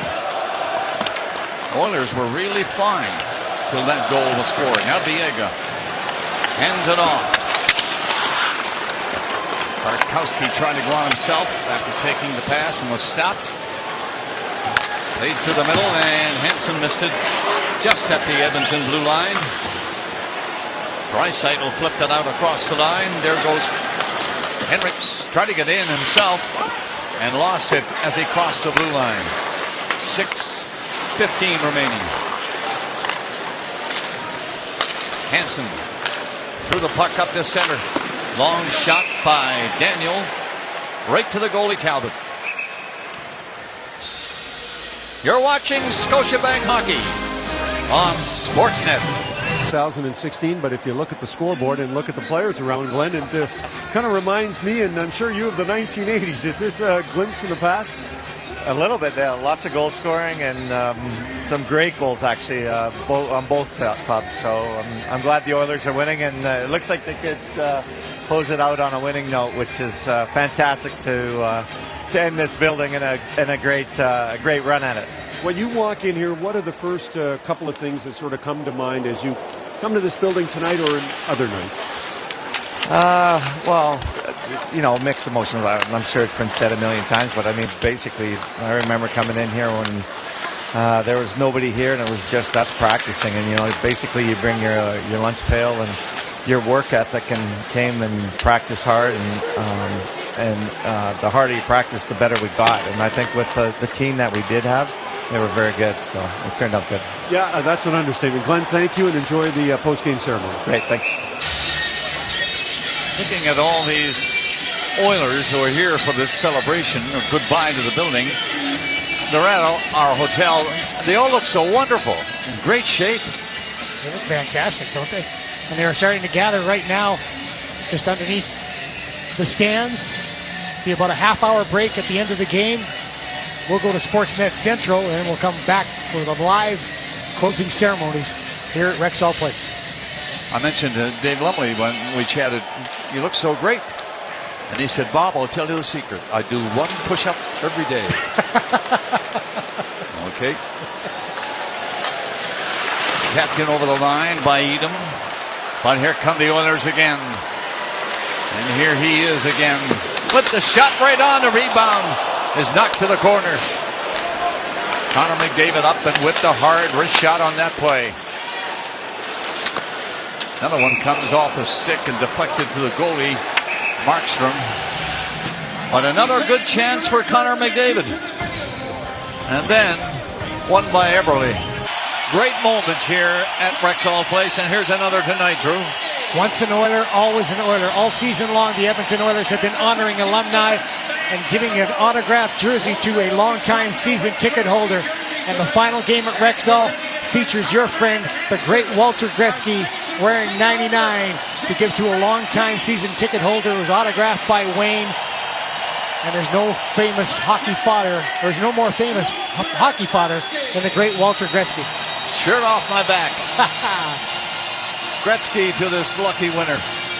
And all the players applaud. It's a great moment again in Edmonton.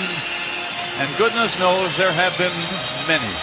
You have witnessed most of them. And this is another one where it's your friend, Walter. That's the crowd you hear cheering when Walter is up on the big screen at center ice, waving to the crowd. And every guy that you talk to with the Edmonton Oilers has talked about coming into this building. And a guy like Matt Hendricks, when he first came in as an Edmonton Oiler, looking up and seeing those banners and seeing Gretzky in the Stanley Cup championships, he thought, boy, am I ever lucky to be here. Well, Connor McDavid, one of the latest to say that and feel it. And he's going to take over.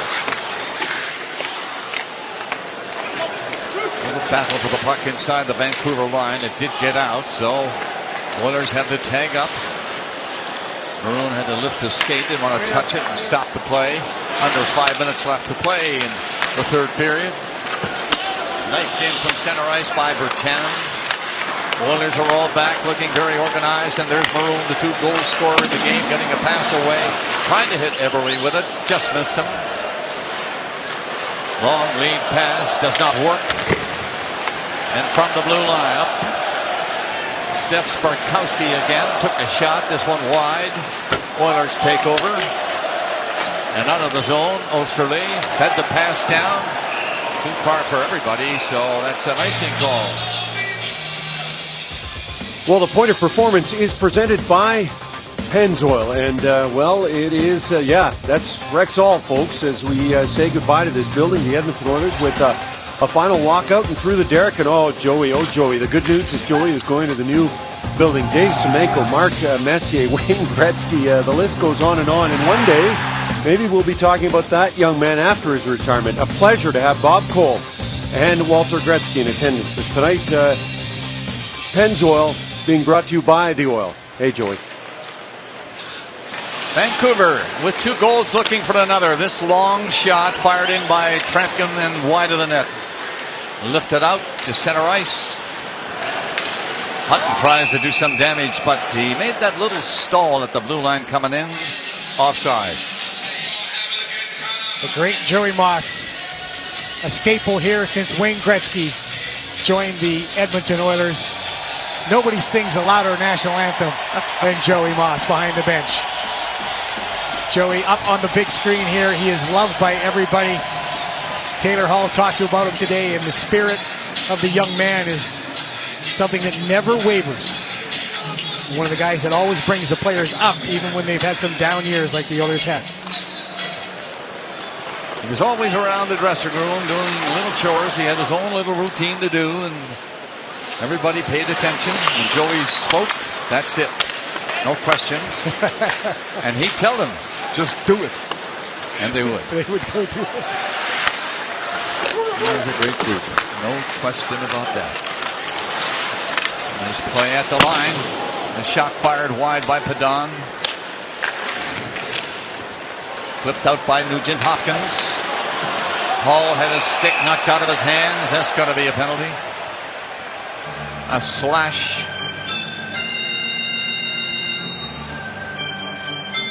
Willie Desjardins looks out, and one of his good penalty killing. Dan Hamhuis in the penalty box. There's the slash. Knocks the stick out of the hands. That's being called all the time now. The power play gets to go back to work. Will Patrick Maroon be out there, number 19, looking for a, not in his first shift, but looking for his hat-trick goal. Right now it's not. 3:09 left to play in the third period. In this final game at Rexall Place in Edmonton. Power play Oilers. Shot from the blue line by Sekera is stopped. Markstrom hangs on, face off in the zone. Fans are starting to get excited. You mentioned it in the first. They were waiting and waiting for something to happen. Nail Yakupov gets the scoring going. And then since then, we've had 6 more goals. And after that, the fans have really come alive. Taylor Hall going to get a new stick. That's why we've had that little delay.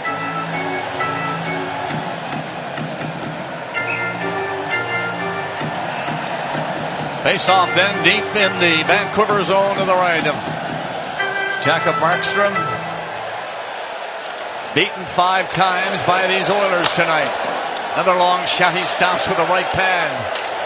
Uncorked from the line by Sekera. Good hard shot too. Vancouver will get the puck out of the zone. Hutton takes off. Got a pass ahead to Hansen. He's stopped at the blue line. Oilers take over and go the other way with 2:35 left. Hall trying to get inside and can't quite do it.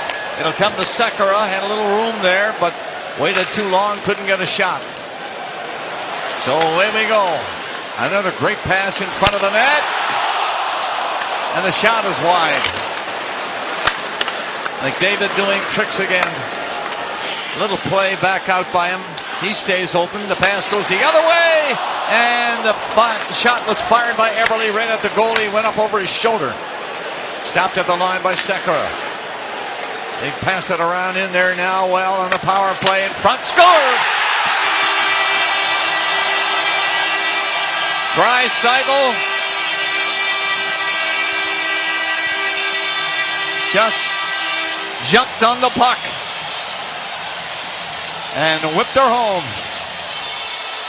6-2. They stayed with it, Leon Draisaitl. Jordan Eberle had a couple of good chances, but the Oilers able to recover the puck. It's a long penalty-killing shift for the Vancouver Canucks. You can see they're straight-legged right now. They can't hustle, get back, and close off that passing lane. And Taylor Hall finds Leon Draisaitl. There's just no gas left in the tank for the penalty killers of the Canucks. 18:03, the time of the goal. Number 19 for Draisaitl.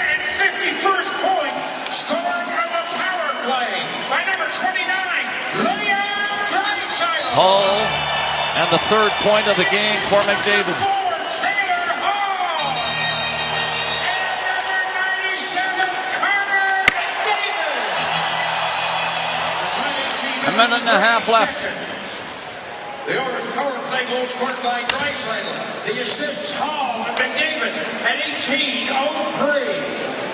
And it's a 6-2 hockey game. Oilers just get the puck out of the zone.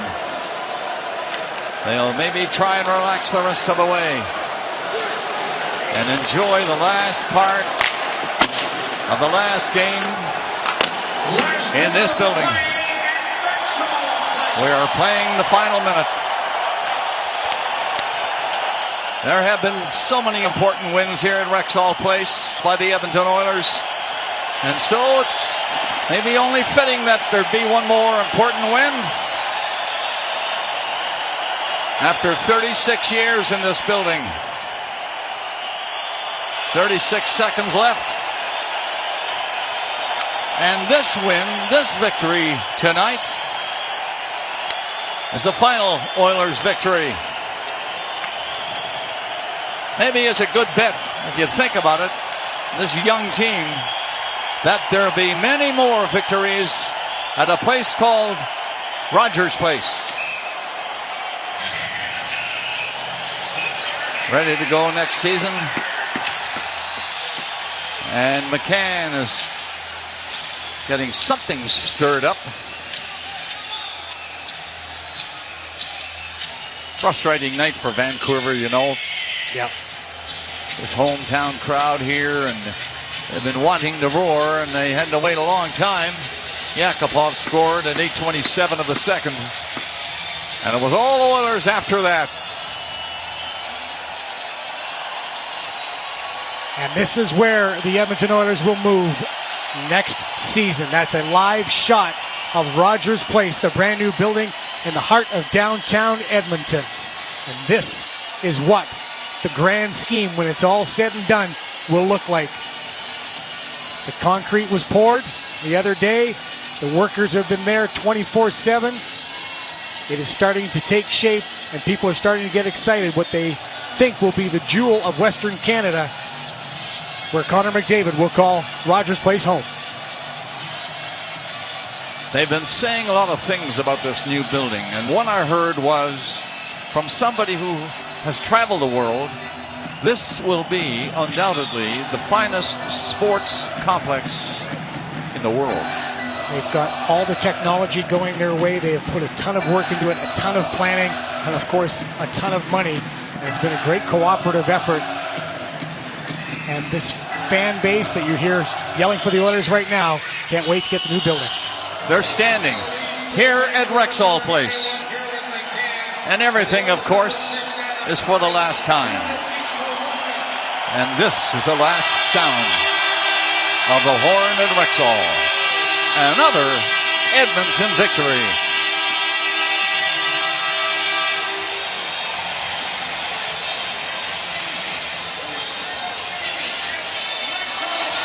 So Jordan Eberle grabs that last puck. It's a 6-2 win for Edmonton. And not a fan has moved as the team is getting ready to leave the ice.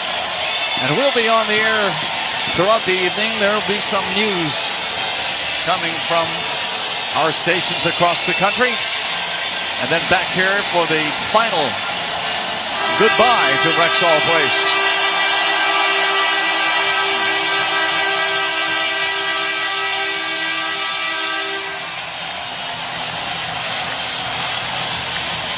Well, tonight's 3 stars are presented by Rogers.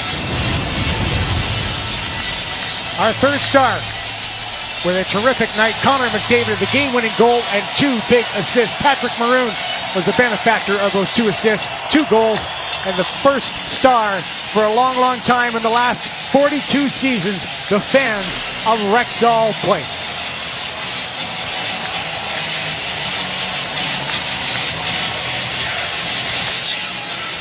They've been reading all about what was going to happen tonight, not talking about the game, but after the game.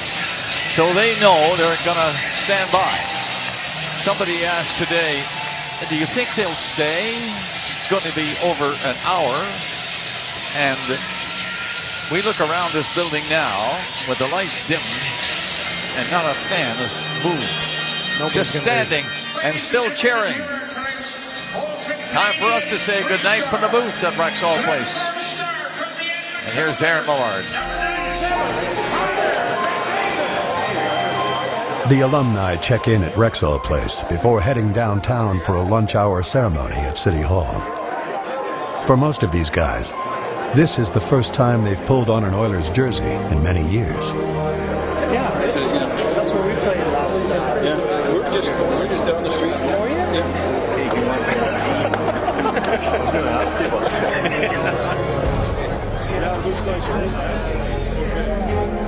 No way around it. Good, sad, happy. All the emotions will be coming tonight for everybody. A lot of people that put the uniform on, a lot of people that work for the team, a lot of fans that have been here from day one when it first opened there. It'll be quite an evening. How you doing, man? Good. You know, there's been planning going on for a number of months within the organization, and so pleased at what's happened so far. So pleased at the response by the alumni to come here. They're all really excited. Thanks a lot. Appreciate it. How you been doing? Good. Yeah. Well, kind of following your teams. I was in Vancouver all year this year. Cool. And then I got picked up on waivers here. So.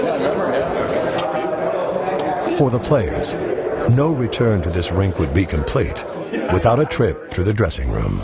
This dressing room's a lot different than it used to be. I'm just amazed by the space that they have here and all the equipment. It's so much more technical than when I used to play. What is this room? We didn't have any weights. We think that was our problem. What's a push-up? They had 5 TVs. We didn't even have one, did we?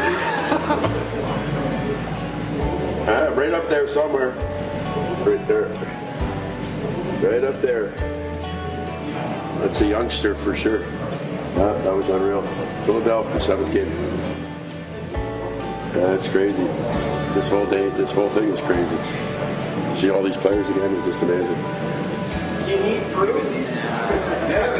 Boris is there, right here. Beside Doug Waite, I think myself, Yuri Flagger, Paul Corson, Freddie O.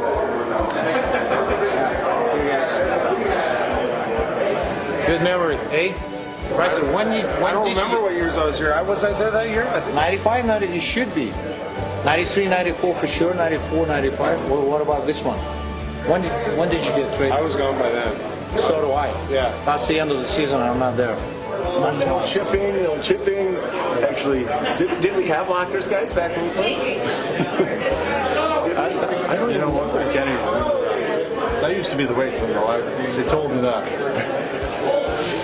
This room you had to walk by the coach's office, quickly walk by as quick as I could and stay out of trouble. It's really nice. It's unreal. Unreal. Is it like this when you were here? No. Hell no. No. This is unbelievable. It's like first class all the way. Wow. Yeah, not even close. Yes. Not even close. It wasn't that long ago. It wasn't that long, but it just shows you how quickly times change, times fly. And this is what they have in the old building. Imagine what they have in the new building. My first stall was in a chair. Yeah, I remember that. And I was so excited to be sitting in that chair. Yeah, I was so excited to be sitting in that chair. Oh, yeah. Thanks for coming. Oh, this is great. Come on, you guys.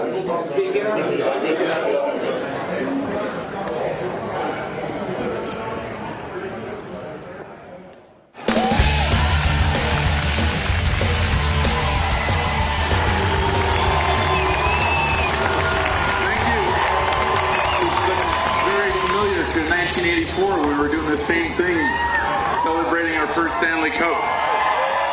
Someone asked me today about Northlands Coliseum. I said it's amazing that a building can actually have a personality and become larger than life. The way it galvanized the city in so many ways. While the excitement continues downtown, Rexall Place waits quietly. It's an extraordinary day. But the building's veteran staff still have to carry out all the ordinary game prep and maintenance.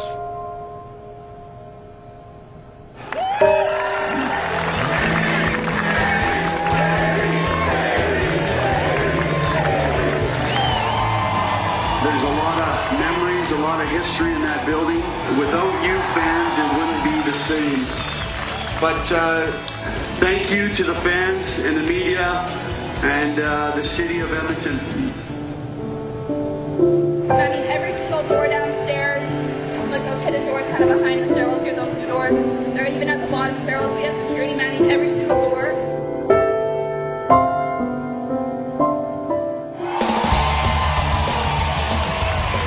We all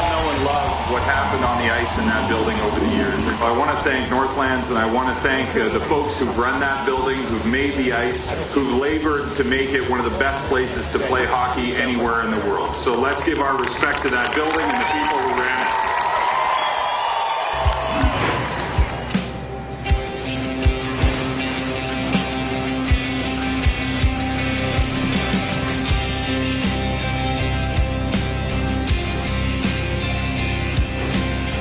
Sad. It's the end of obviously an era. I've met some fantastic people here, and it's just hard to say goodbye to the building. Get this game done, get everything put away, and then think about it. As you can see, we got 30 seconds on the clock here. Start. So there you go. Clock's going. What was it, like 71 or something? Edmonton Exhibition Association turned into Northlands. So these were bought before then. We don't throw nothing out. This button here that says horn makes the horn go. It's a nice bit of simplicity in a confusing world. Putting out TVs for the bench, so they can see replays, like truck feeds.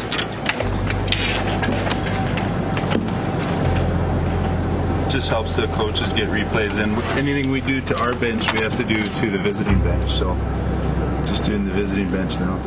While I was doing interviews at 10:15. Just Fernie, good to catch up, see some good faces, good people you went to work with every day for a few years.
Good evening, everybody, and for the very last time, a big welcome from Rexall Place, home of the 5-time Stanley Cup champions, the Edmonton Oilers.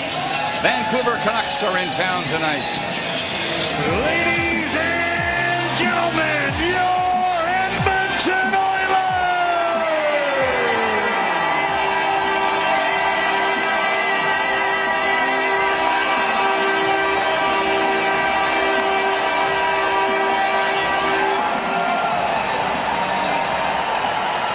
Please join us in welcoming, representing all of the event staff who deliver your Oilers game experience, a gentleman who will be sitting behind the Rexall Place microphone one final time this evening after 35 years of announcing all those memorable goals, Mark Lewis.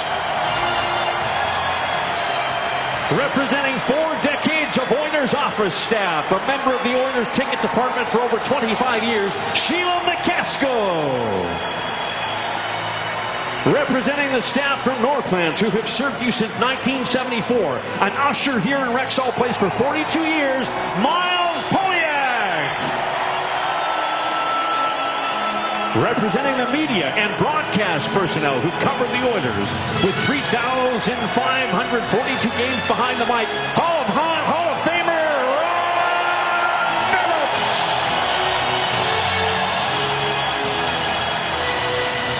representing the executive of the Oilers, the man behind the NHL's first ever outdoor game, and club president for 15 years, Patrick LaFord. Representing the most loyal and passionate fans in all of hockey, an Oilers season seat holder since the WHA, who's rarely missed a game in 4 decades, Margaret Mrazek. Representing the Oilers coaches and trainers, he's one of the most celebrated equipment managers in the history of hockey, having excelled at his craft for over a quarter-century with the Edmonton Oilers. 5-time Stanley Cup champion Barry Stafford. 30-year employee of the Oilers in both business and hockey operations, and a part of the 1988 and 1990 Stanley Cup championships, Brian Ross. Representing all of the players who pulled on an Oilers jersey and stepped on this very ice, will you please welcome the very first man selected by the Alberta Oilers in the 1972 WHA General Player Draft, Val Fontaine.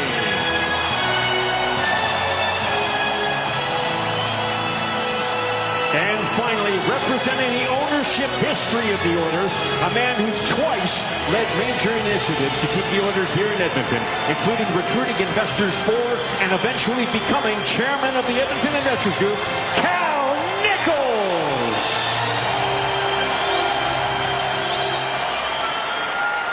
At this time, we would like to call on the captain of the Vancouver Canucks, Henrik Sedin, and Taylor Hall from your Edmonton Oilers to join our very special group as Cal Nichols drops the ceremonial face-off puck.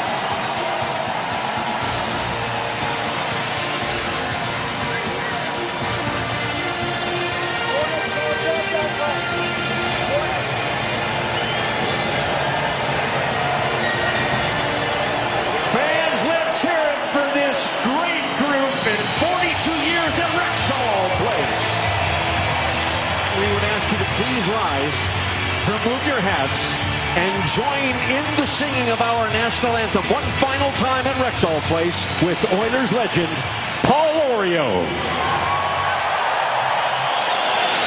Oh, Canada, our home and native land, true.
As one big performance gets underway, the needs of the next one are being readied in the wings.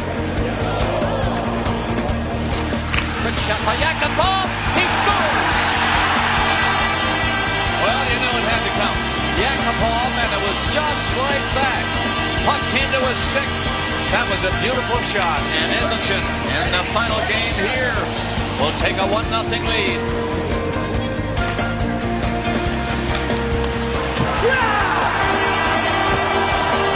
Oilers score again. 2-0. The Oilers goal scored unassisted by Maroon at 13-16. Tonight is my very last game. 35 years. An awesome relationship for all those years. Well, I mean, everything has got to end sometime. You better go out on that while more people like you than don't. I miss watching 40-plus nights a year for some entertainment hockey. You know, you just miss your friends mostly. Here is beautiful setup. Score!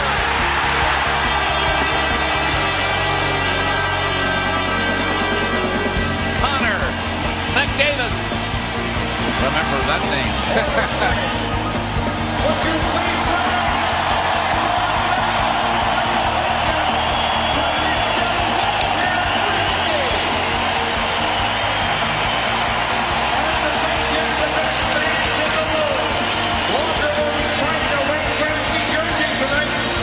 Presenting it to Conrad Hansen, a season seat holder since 1979. Let's hear it again, Walter Gretzky.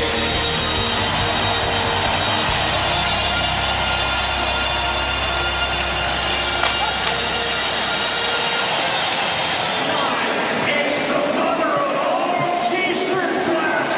This one's gonna be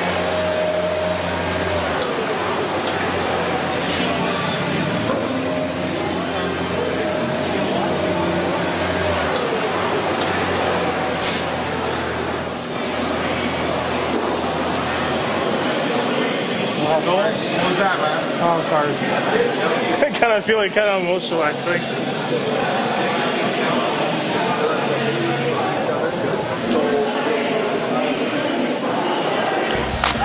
Knifed in front and a score. Patrick Cabron gets another one. 4-1. Here comes Paul right in on goal.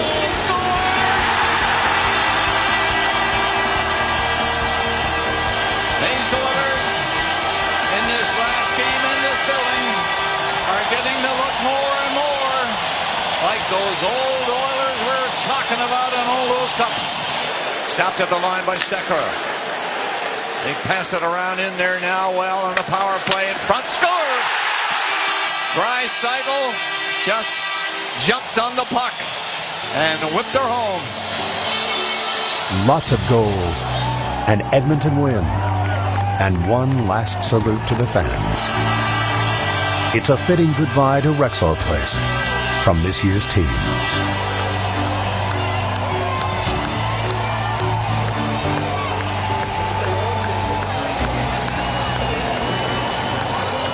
Now, it's time for the final act. The ultimate curtain call Hurry up, guys! Let's get those jerseys on! to 42 years of memories.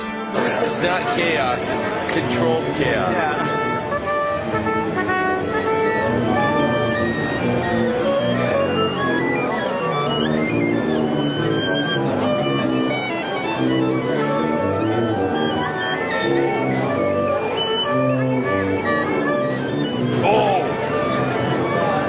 She's the best. The fourth. Dennis Gassian. Chris Joseph. We're behind Bonzi. Okay, perfect. He's not hard to miss.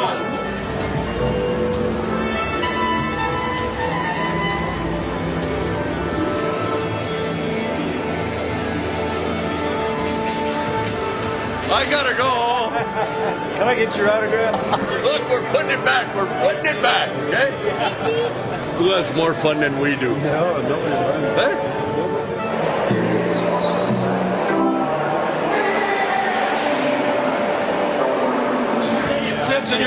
Dan Smith. Dan Smith. Dan Smith. There's Ray Cote. Ray Cote.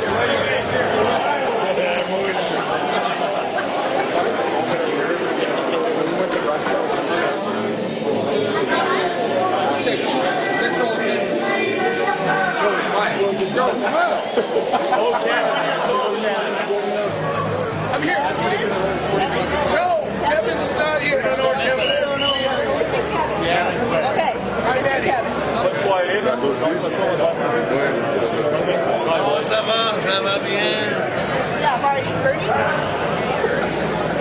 You're confusing me.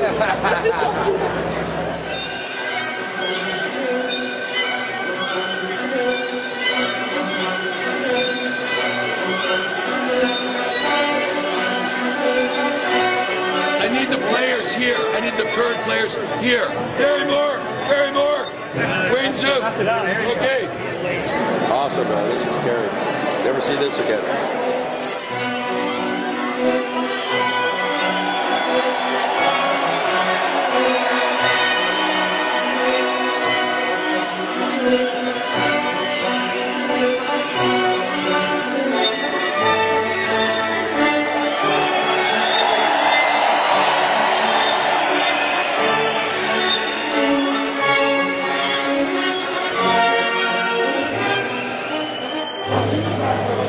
You remember? I hear. Yeah. We grabbed each other along the wall. I was like, oh my Lord. I was like 20 years old. Like, this is not going to be good. What size is this guy?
Ladies and gentlemen, would you please welcome to Rexall Place Ice, number 34, Fernando Pisani.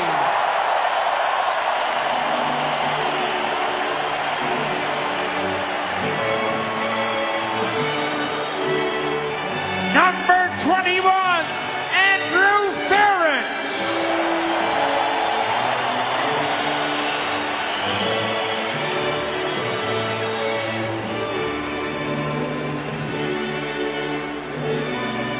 Number 24, Danny Arndt.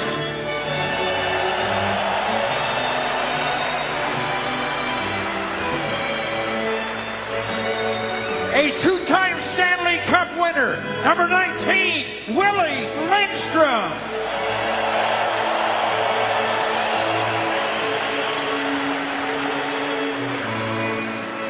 Number 23, Corey Cross.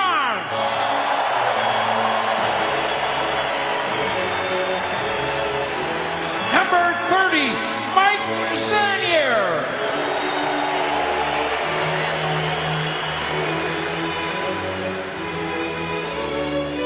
Winner of 2 Stanley Cups, number 29, Reijo Ruotsalainen.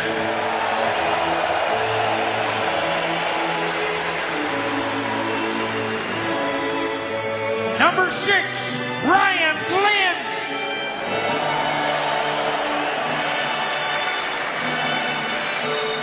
Number 11, Barry Long.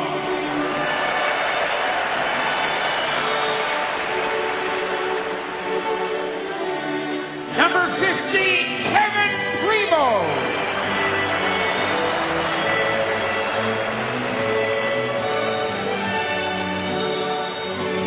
Number 31, Eddie Mio.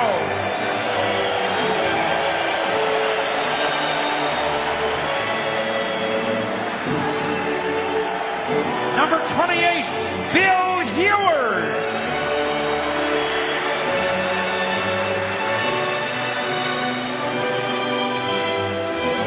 Number 19, Marty Reisner.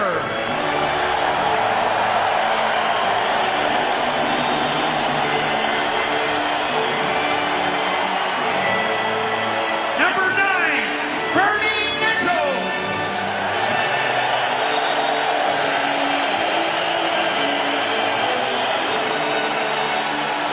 Number 34, Brent Green.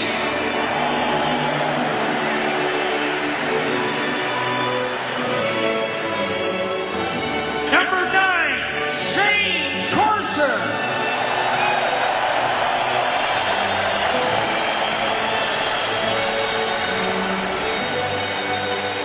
Number 10, Steve Kelly.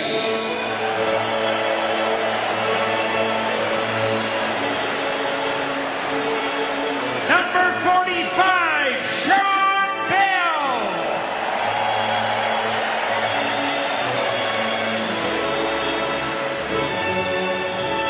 Number 12, Josh Green.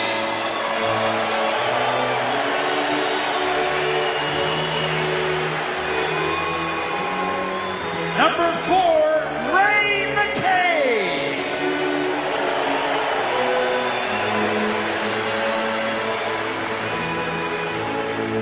Assistant coach, Bob McCammon.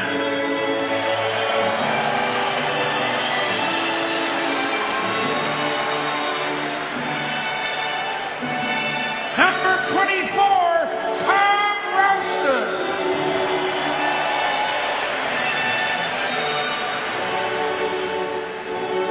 Number 15, Tim Sheehy.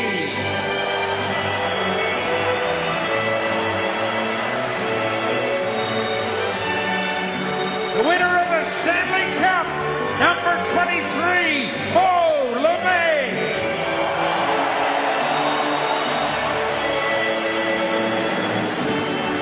Number 12, Troy Millette.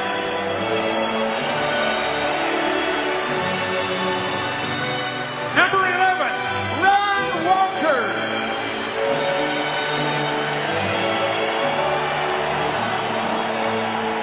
Number 33,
assistant coach, Billy Moore.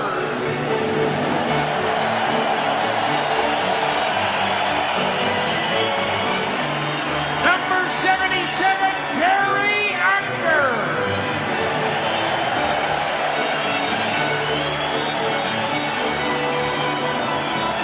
General Manager, Peter Cervelli.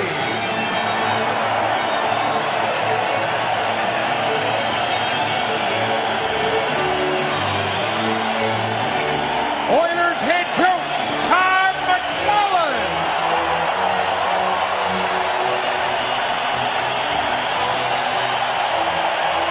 And the rest of your Oilers coaching staff.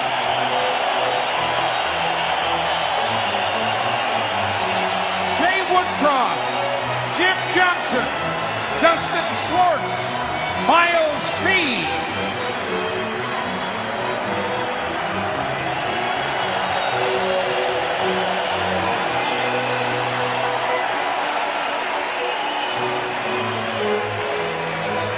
Number 25, Craig Topolinski.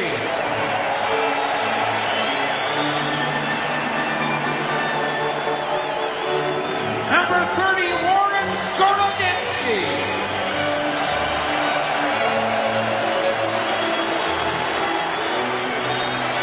Number 29, Leon Draisaitl.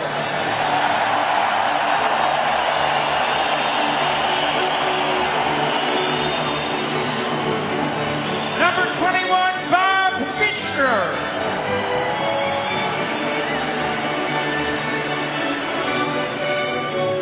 Number 20, Luke Gastic.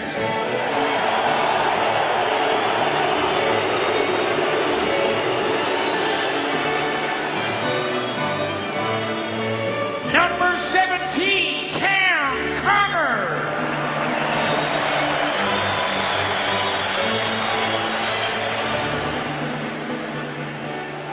Number 17, Rusty Patno.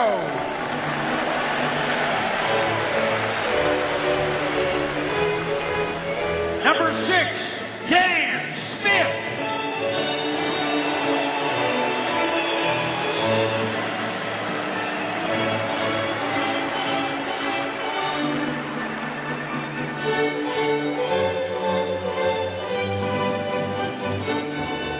Winner of 2 Stanley Cups, number 18, Craig Simpson.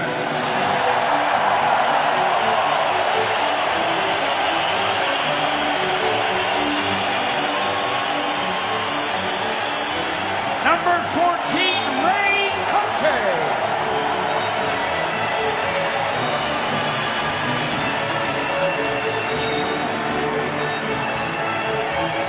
Number 10, Tom Gilmore.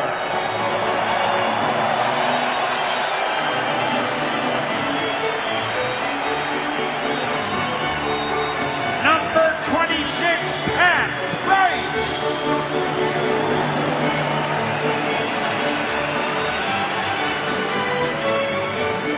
Number 20, Scott Metcalf.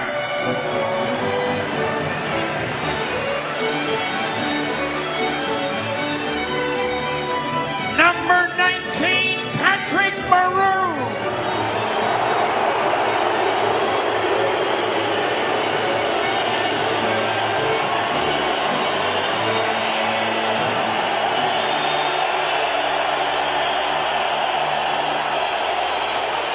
Number 2, Jim Ennis.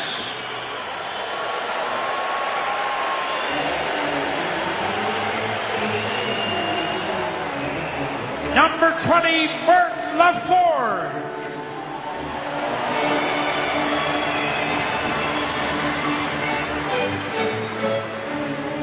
Number 20, Brian Zabisha.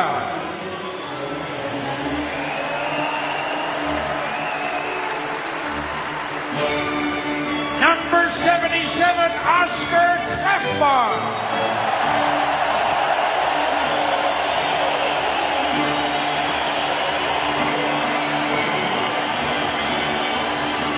Number 33, Norm Foster.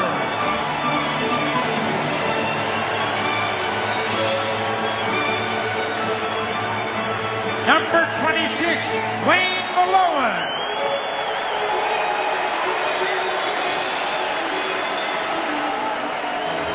Number 5, Mark Fay.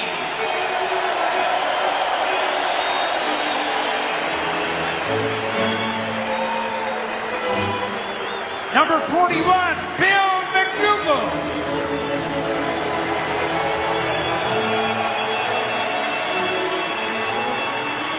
Number 6, John Hughes.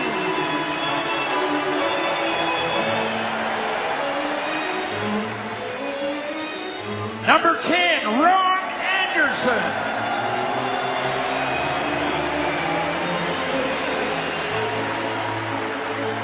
Number 51, Anton Lander.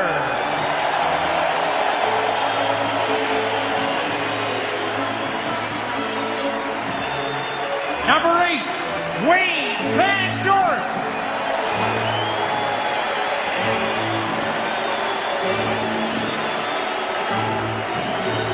Number 29, Louis DeBrusk.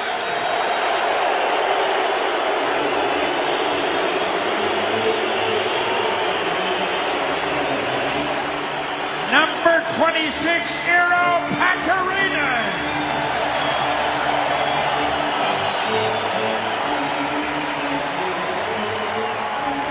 Number 28, Todd Strube.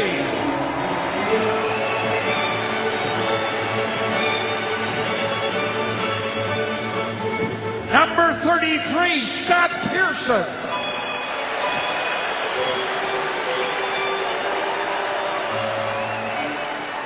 Number 34, Ryan McGill.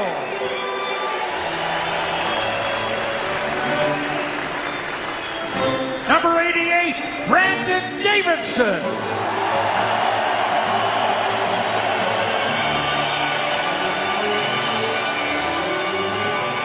Number 16, Darcy Hornachuk.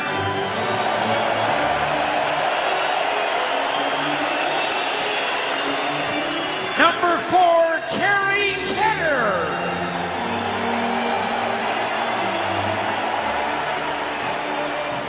Number 34, Mike Ware.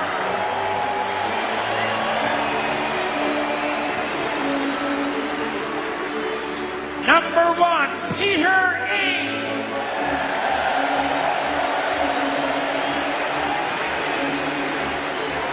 Number 36, Dennis Buckby.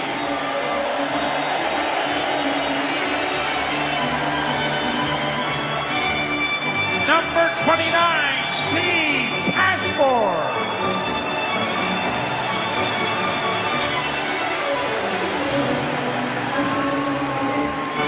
Number 15, Jim Nielsen.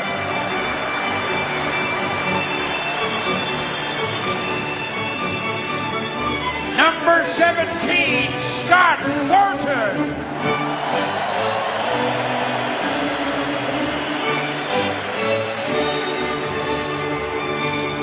Number 36, Brad Warenka.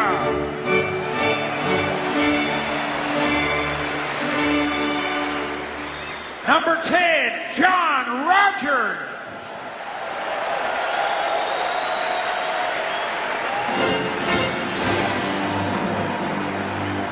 Number 1, Ken Brown.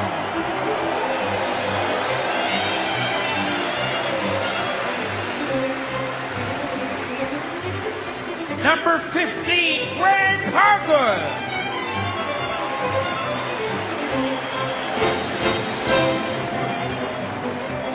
Number 38, Jeff Delorier.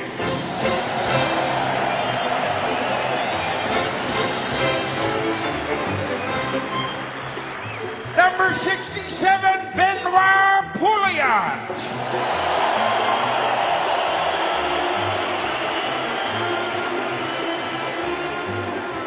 Number 1, Joaquin Gage.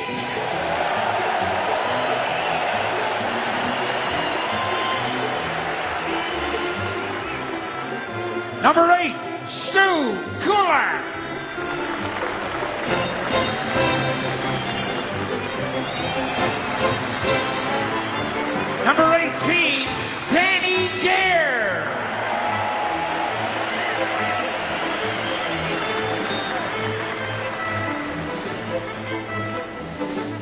Number 18, Bob McAneely.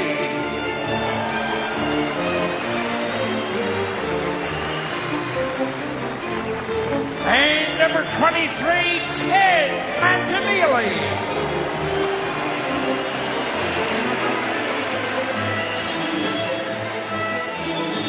Number 25, Mike Moeller.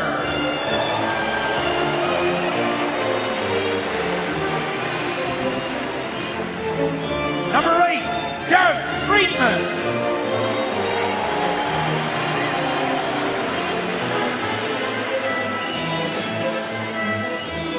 Number 10, Neil Yakupov.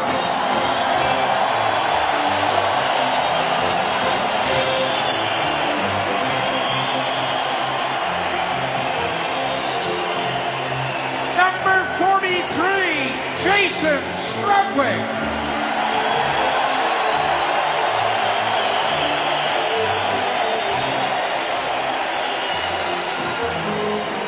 Number 27, Frank Beaton.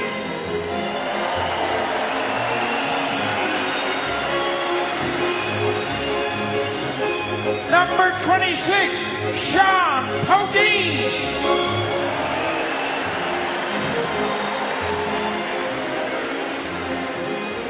Number 44, Zach Cassian.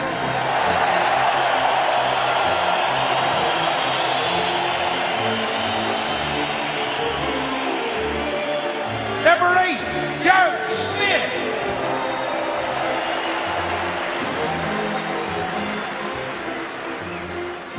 Number 62, Eric Greiber.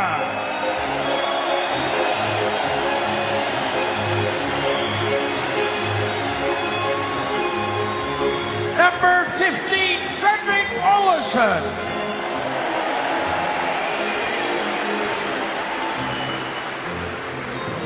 Number 27, Adam Clendenny.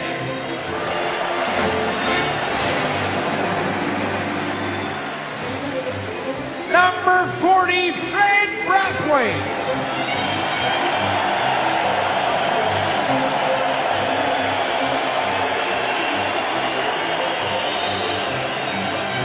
Number 11, Skip Crate.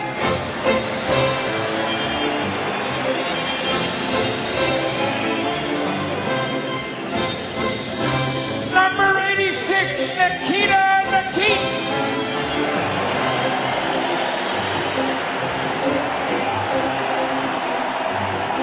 Number 14, Jordan Everly.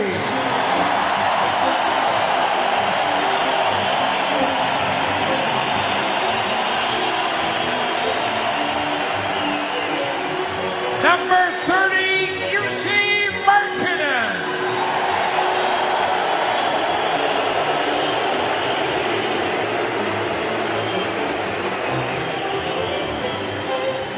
Number 6, Ian Herbert.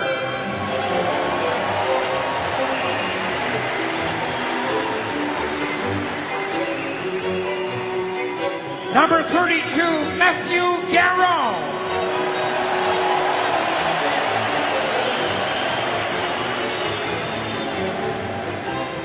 Number 1, Laurent Brossois.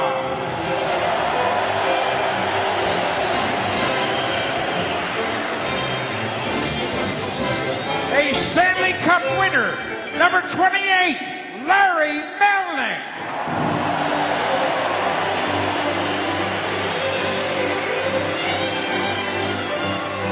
Number 8, Gord Sherwood.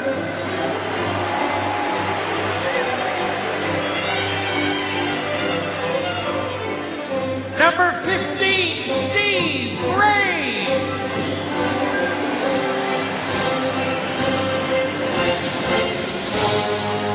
Number 22, Adam Cracknell.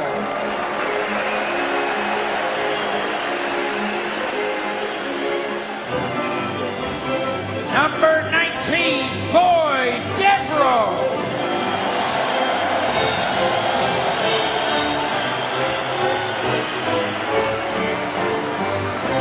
Number 42, Ryan O'Mara.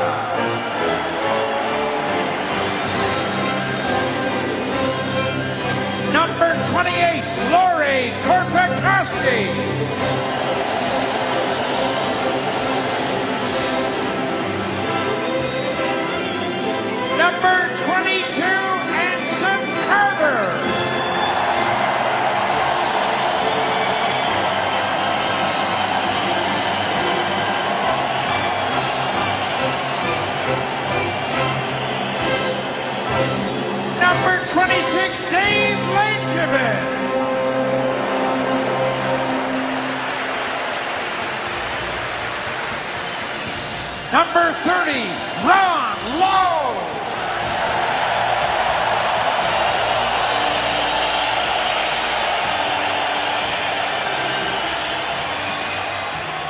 A Stanley Cup winner, number 13, Ken Linksman.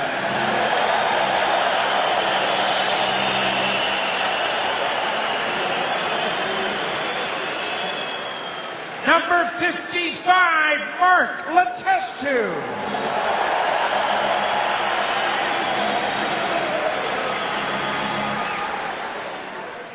A Stanley Cup winner, number 25, Jeff Smith.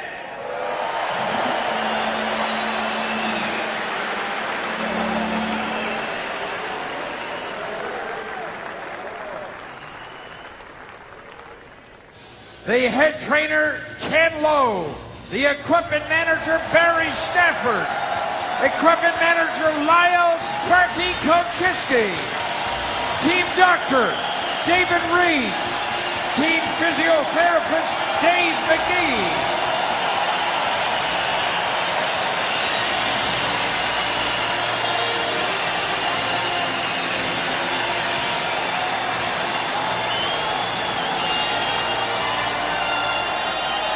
Stanley Cup winner, number 20, Martin Jelena.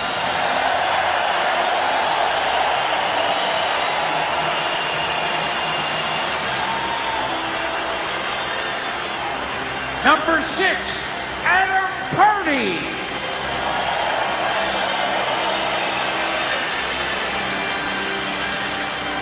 Number 18, Kirk Maltby.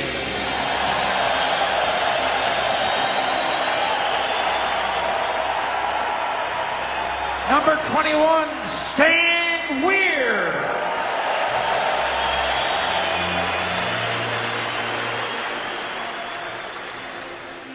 Number 4, Taylor Hall.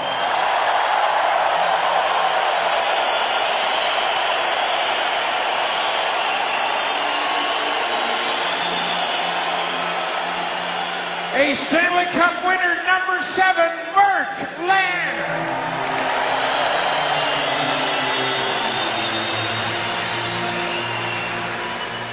Number 5, Doug Hicks.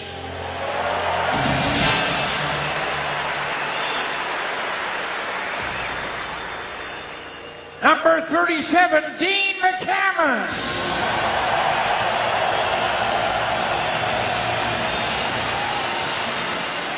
Number 82, Jordan Osterley.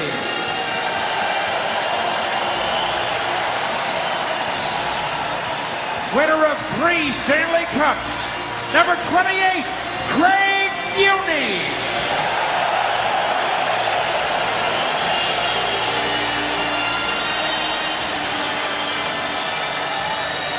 Number 2, Andrei Sekera.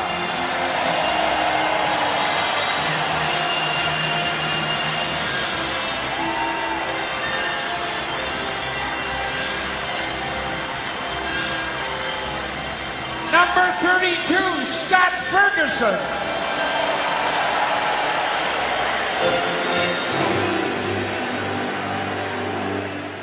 Winner of 2 Stanley Cups, number 33, Marty McSorley.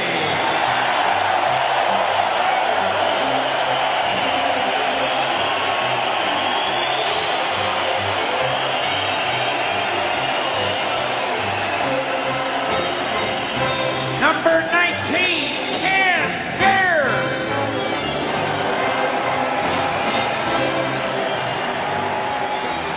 Winner of 3 Stanley Cups, number 26, Mike Krushelnicki.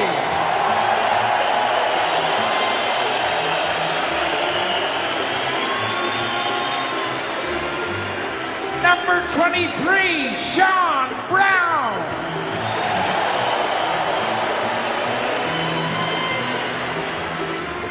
Number 97, Connor McDavid.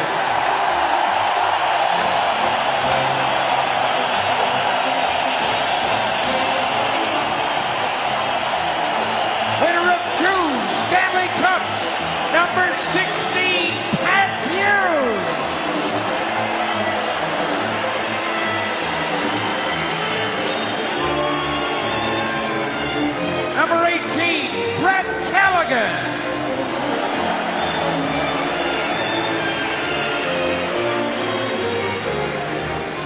Number 9, Ross Perkins.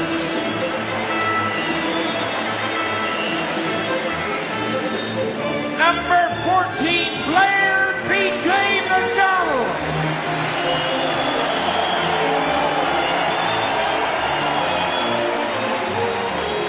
Winner of 2 Stanley Cups, number 27, Dave Semenko.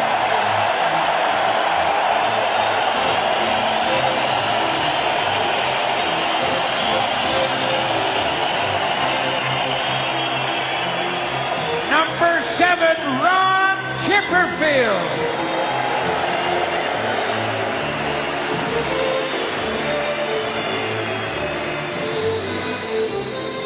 Number 20, Steve Carlisle.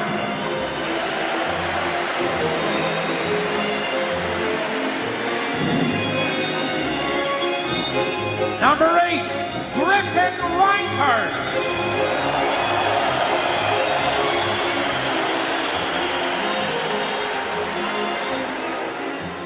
Number 8, Val Fontaine.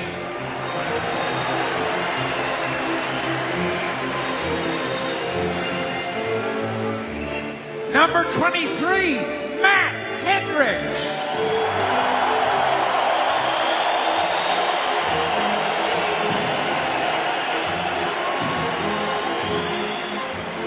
Number 27, Georges Larac.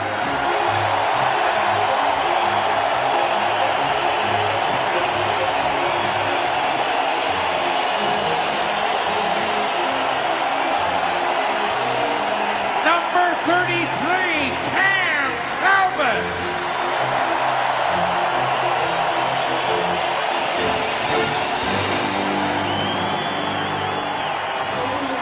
Winner of 2 Stanley Cups, number 30, Bill Ranford.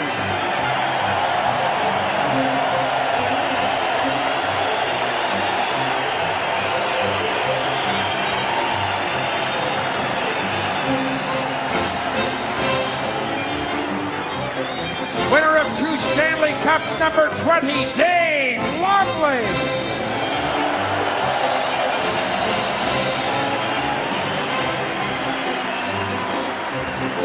A Stanley Cup winner, number 85, Peter Klima.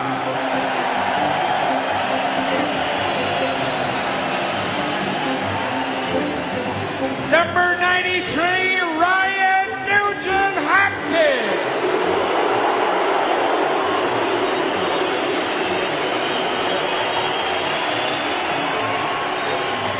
Winner of 5 Stanley Cups, number 4, Kevin Lowe.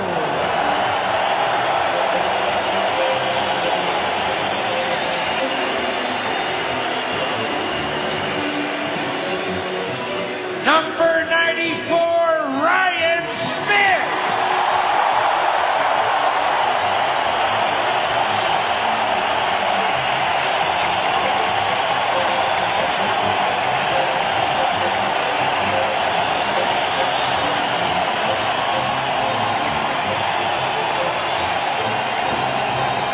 Number 3, Al Hamilton.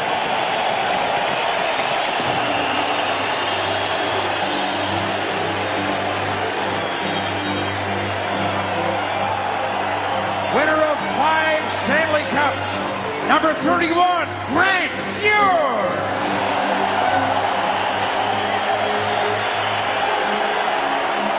Winner of 3 Stanley Cups, number 7, Paul Coffey.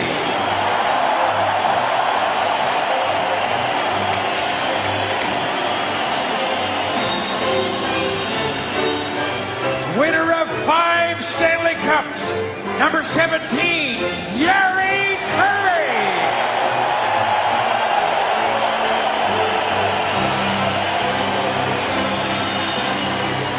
Winner of 5 Stanley Cups, number 9, Glenn Anderson.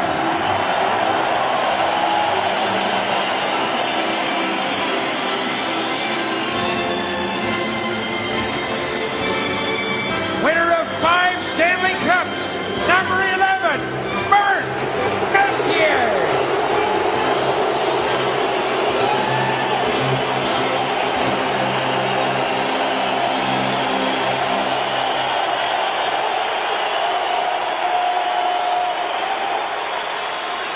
of 4 Stanley Cups, number 99, Wayne Gretzky.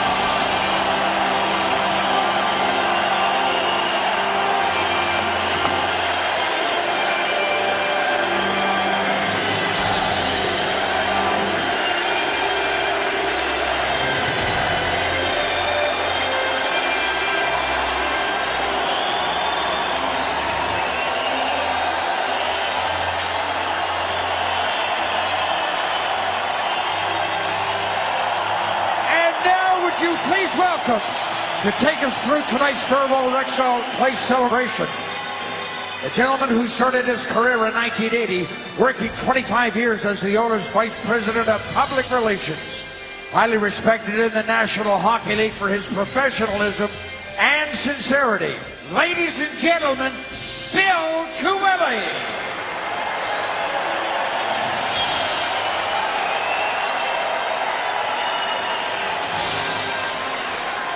I know. Thank you very much, ladies and gentlemen. What an incredible sight. A sea of orange. Is that not unbelievable? What a night. Thank you. You know, we often hear that sports teams are like families. And this incredible reunion proves one point. Like most families, we rejoice at each other's successes. We share the pain of our failures. Our hearts are broken when a member of our unique clan passes away. And so even on this evening of celebration, we pause to remember those people. Whether they contributed on or off the ice, we'll always recognize the fact that once you are an Oiler, you'll always be an Oiler and an important part of our family.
Well, you've been sitting here very patiently. We had a wonderful hockey game. It's time to hear from some of the players who've proudly worn the Oilers logo over the last 30 or 40 years. Let's meet our official on-ice reporters. Firstly, a gentleman who produced Oiler TV for years, was the Executive Vice President of Programming and Production for the NHL. He won an Emmy Award as a producer of hockey broadcasts for NBC coverage of the 2002 Olympics in Salt Lake City, and is now a Rogers Sportsnet on-air personality. Please welcome John Shannon. John?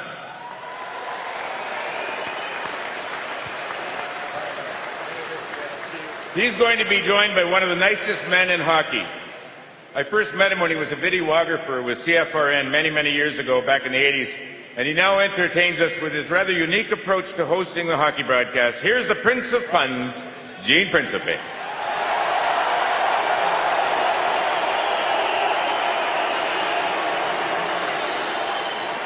My chance to go first, and I get to talk to the first man who scored a goal in the National Hockey League on a Saturday night in October of 1979 against the Detroit Red Wings, Blair McDonald. Blair, welcome. Oh, hey, isn't this awesome? You played in this building enough times to know that it was home. When you came back, what did you think today, and what did you think the last couple of days? Well, this event has just been just out of this world. I mean, look at this place. It's how many hours after the game, and no one's left. This is unbelievable. You were on that line with Brett Callaghan and that young kid in the middle. I think it was great that you taught Wayne Gretzky as much as you did. Man, I had to be one of the luckiest guys in hockey, right? To be able to play the first couple of years with Gretz. And that first year, we were a little bit of underdogs. No one really knew too much about the team.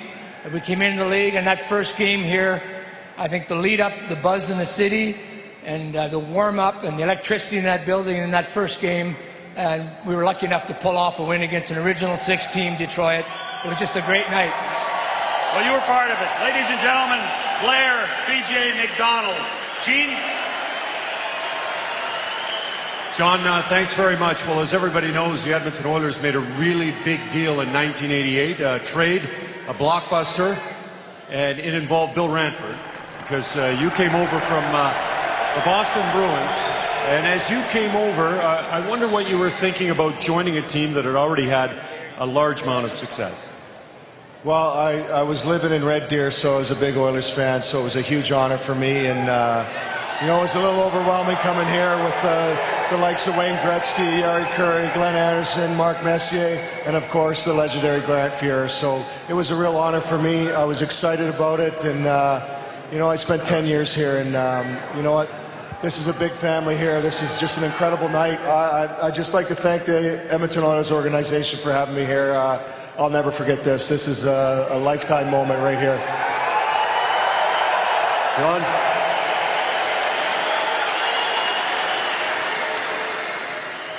Before the National Hockey League were the Alberta Oilers and the Edmonton Oilers of the WHA, and one of those original Oilers, Rusty Patenaude. I think the first Oiler to score 100 goals in this jersey, am I right? I guess that's right. And without the WHA Oilers, there are no NHL Oilers and there are no Stanley Cups. So, Rusty, you were part of something of a birth. What does that make you feel like as a long-time Oiler? Well, I just feel very fortunate to be a part of this organization. It's been a class organization right from Bill Hunter right through to today, and I can see nothing but great things for the Oilers in their new building and thing, and I'm just proud to be part of them. Tell us about your career here. What did you like about playing in Edmonton? Well, you know what? Edmonton was a home that felt home away from home, and people just endorsed you, and the fans were so passionate. They just made you feel like you were something every night. Ladies and gentlemen, an original Oiler, Rusty Patenaude.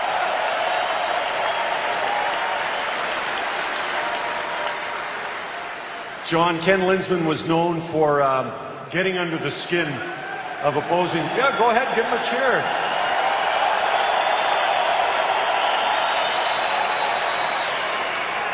Ken, what sort of qualities did you have and do players have to have when they're able to really kind of throw off the other team and maybe get to the point where they're more concerned about you than what else is going on the ice? I don't really know. It was just the way I play. It's just natural. Came to you naturally? Do you remember anyone in particular or certain players that you were able to bother a bit more than others? Not really. I just played. Just did it.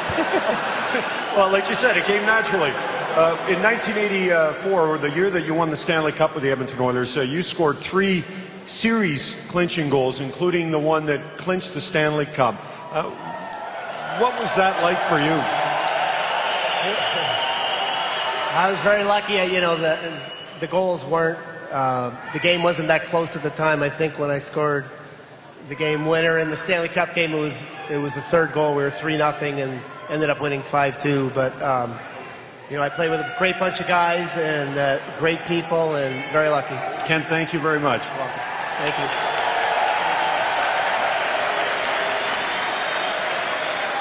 Craig Muni won 3 Stanley Cups for the Edmonton Oilers. You live in Buffalo now. What's it like to come home to the City of Champions?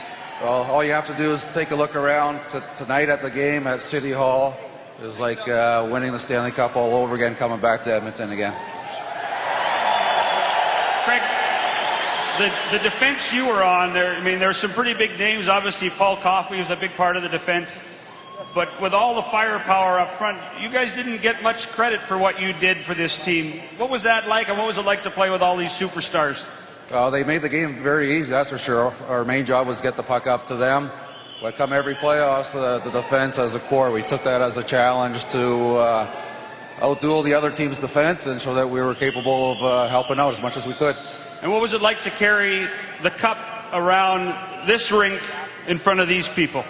As exciting as it was, I think the only thing that popped to my mind first was don't trip and don't drop the Stanley Cup right on national television. Ladies and gentlemen, Craig Muni.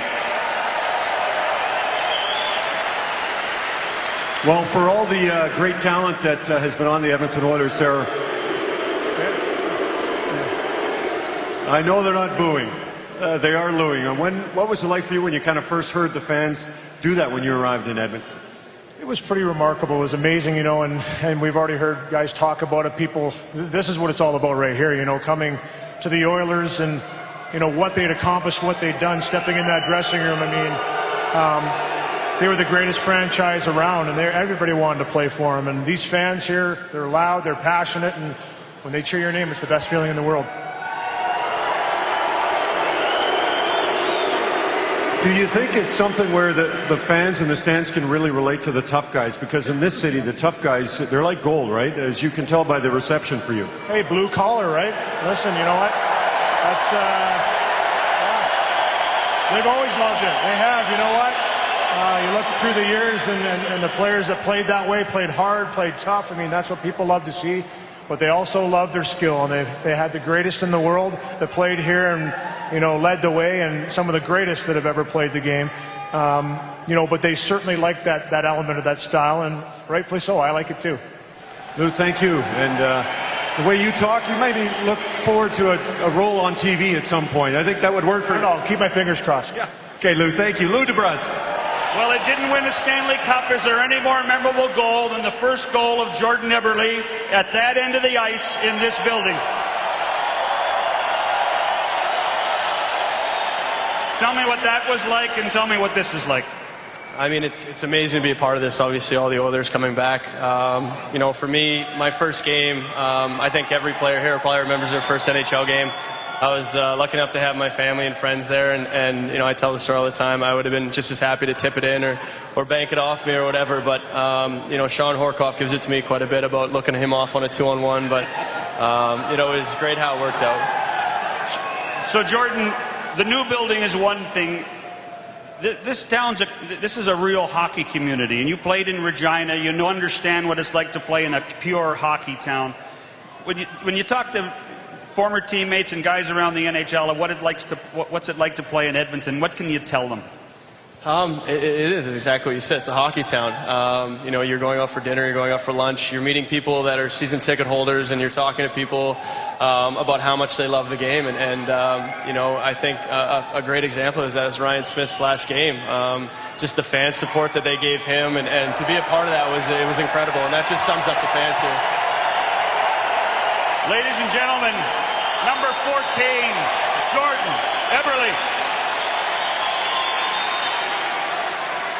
They must think I need some protection from one tough guy.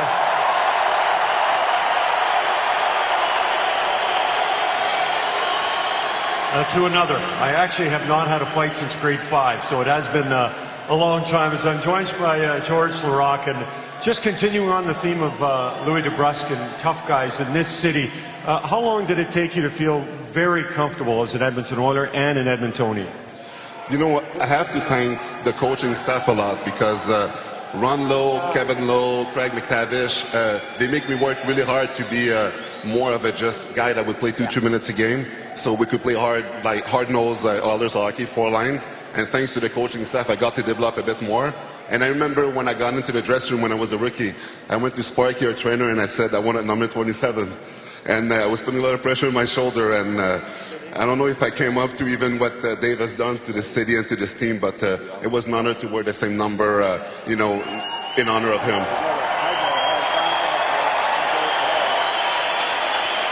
Yeah, I must admit,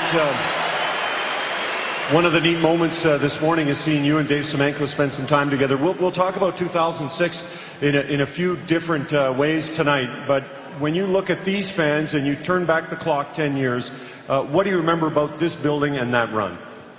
You know, truly we have the best fans in the world. With Paul Laurier, when he did the national anthems, you know, when Paul Laurier did the national anthem, you guys picked it up. All the other teams copied us after. You guys started it.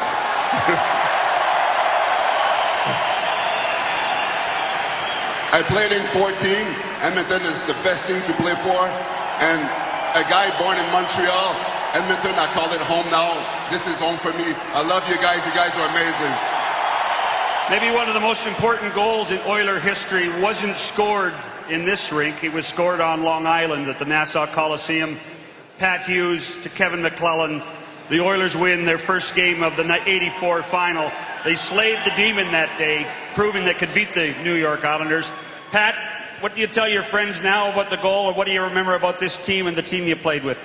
Well, that was our second chance to get back at them from getting beat 4 straight the year before. And, you know, puck goes in the corner, dig it out, flip it over to Kevin, and he picked the corner, which was unlike him. But 1-0, and we held on. It was a great start. Even though we lost the next night, we came back here and handled them pretty well. So when you live in Michigan now, when you tell your friends in Michigan you won the Stanley Cup and you played in Edmonton and it was at Rexall, then Northlands, what's your first memory? Well, certainly the cup. I mean, the first cup here was electric for the city, electric for the team. You know, the whole city shared in it, the fans, and it's just a great event. Ladies and gentlemen, number 16, Pat Hughes. The first captain in the Oilers' history in the NHL, Ron Chipperfield.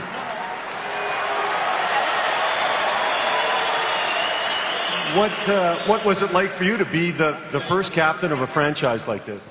Well, it was certainly an amazing honor. I certainly wasn't expected. I came to camp with all the guys, and I think it may have been the last captain vote that was put forward, and the players voted for me, which again was quite a surprise and quite an honor. Well, I will say this, Ron, after you, there were so many great captains. What was it like to set the stage for the guys that followed in your footsteps and also wore the C? Well,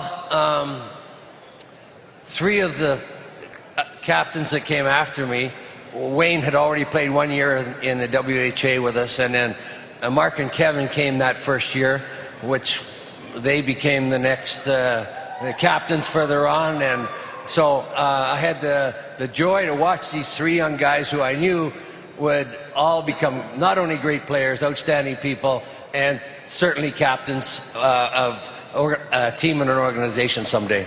Ron, thanks for your time. Thanks, Gene. Not many brother combinations played for the Edmonton Oilers. Bob McAneely, Ted McAneely. Not only did they play for the Oilers, they played for the Oil Kings as junior players in the late 60s. Bob, to you first. Explain what being an Oiler means to you now and what it meant to you in the mid-70s when you played in the WHA. Well, it was a thrill to come and play professional hockey. That was a dream of a kid like me from Prince George, BC. All of a sudden, I was in Edmonton playing with the Oilers, playing against Bobby Hull. Of course, Bobby Hull was my idol, and what better memories of Bobby Hull and playing against him than seeing him streaking up the left side, slapping that shot. And those are great. You weren't supposed to watch it, you were supposed to stop it. I was checking them. But great memories, and I've continued to stay in Edmonton after hockey, and we've got a strong Oiler Alumni Association, just getting stronger with the new young guys coming through. What was it like to play with your brother? Well, we played junior hockey with the Oil Kings for 3 years, and we had somewhat of a reputation, but it was good playing with him. Ted's a defenseman, I'm a left winger, and we're twins, and it was a great experience playing pro hockey together. So Ted, you can tell the truth. What was it like playing with your brother? It was great. We had played since we were 5 years old, and to come and play junior hockey with the Edmonton Oil Kings, and then I left and played 3 years in the National League with the California Seals, and Gretz at that time hadn't brought his magic to California, and so the fans didn't have the passion that they do down there now. So when I had an opportunity to come back to Edmonton and play in front of the Edmonton fans who have the passion, and then step on this ice the first time, and the energy and the electricity that the fans give to you, what a thrill. And then to, of course, play with Bob. That was tremendous. Well, welcome back for the night. Ladies and gentlemen, Bob and Ted McAneely.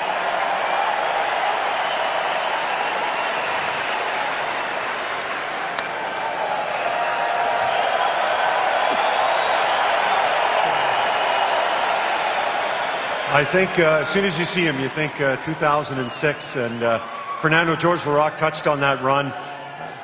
What kind of sticks out for you, especially as a kid who grew up here and watched some of the people you're sitting with tonight, and then being one of them on the ice? Yeah, I think when we all sat down, I looked at Lou. I think we're in the wrong spot here. We got pretty good company there with Gretzky, Messier, and Curry, and Anderson, and all those guys. It's being a kid from Edmonton, it's a pretty special feeling for me to be a part of this. Well, even all those names you mentioned would have been impressed. 14 goals, 5 game winners, Game 5.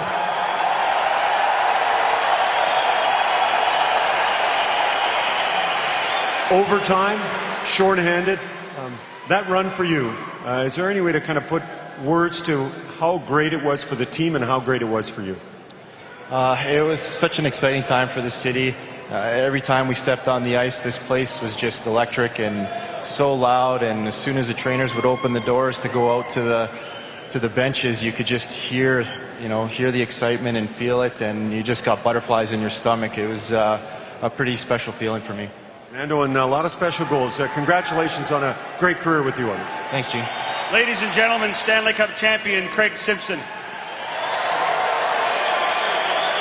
So you have lived the life in this building as a player, as a coach, and as a broadcaster. What does the place mean to you? It's a very special place, and it starts with coming here as a 20-year-old, getting traded. I want to, first and foremost, I've said this to Paul numerous times, but Paul, thank you for holding out and not wanting to get a deal done. I got an opportunity to come here to Edmonton because Paul Coffey, and Paul and I have a good history together. The greatest defenseman in the NHL, but he gave me an opportunity to come to a team that I admired as a fan, I admired as a player. Got an opportunity as a 20-year-old to come and play with Wayne Gretzky, who is my idol growing up. He was mine too, yeah, so. No, and And the most important thing, Glenn Sather said to me day one, you're going to play with Mark Messier and Glenn Anderson. And I said, oh, that's a great start. And I want to thank Mark and Glenn were the best line mates, the best teammates. And we, in front of fans like this, like tonight is a night that you look back on the past, but you also respect what you've done as a group. 150 plus players here have all had different moments on this ice. Some of us have been able to win. Fernando and the group in 2006 came so close, but it's about performing for these fans, and this is probably the most incredible time. Ladies and gentlemen, number 18, Craig Simpson. Well, as these players could attest to, you build a franchise through free agency, through the draft, through trades with Indianapolis. And sometimes you get guys from other teams who step in and think, you know, how will I fit? How will they accept me? How were you accepted by the Oilers? Well, you know, I came here from Pittsburgh, where I think that the veterans weren't necessarily great to the rookies. There was concern about whether they were going to keep their jobs. And I walked into a locker room that is daunting because they'd won 2 Stanley Cups and it was full of great, great players. But I very, very quickly found out that they were greater people, that the sense of community, the sense of family in that locker room was absolutely phenomenal. You know, right away, Wayne says, welcome to the team. Mark Messier said, you're not staying at the hotel, you're staying at my house. Koff says, if you need a car, I've got a car for you to drive till you get settled. And guys like Semenko and Randy Gregg and Lee Fogelin, the strength of it. And even guys like Ace Bailey and Al Hamilton, the older guys that were still around and had a great influence. And Teddy Green was so good to me. It was a great environment for a young player to learn how to win, to learn how to compete, and have such a love for the game.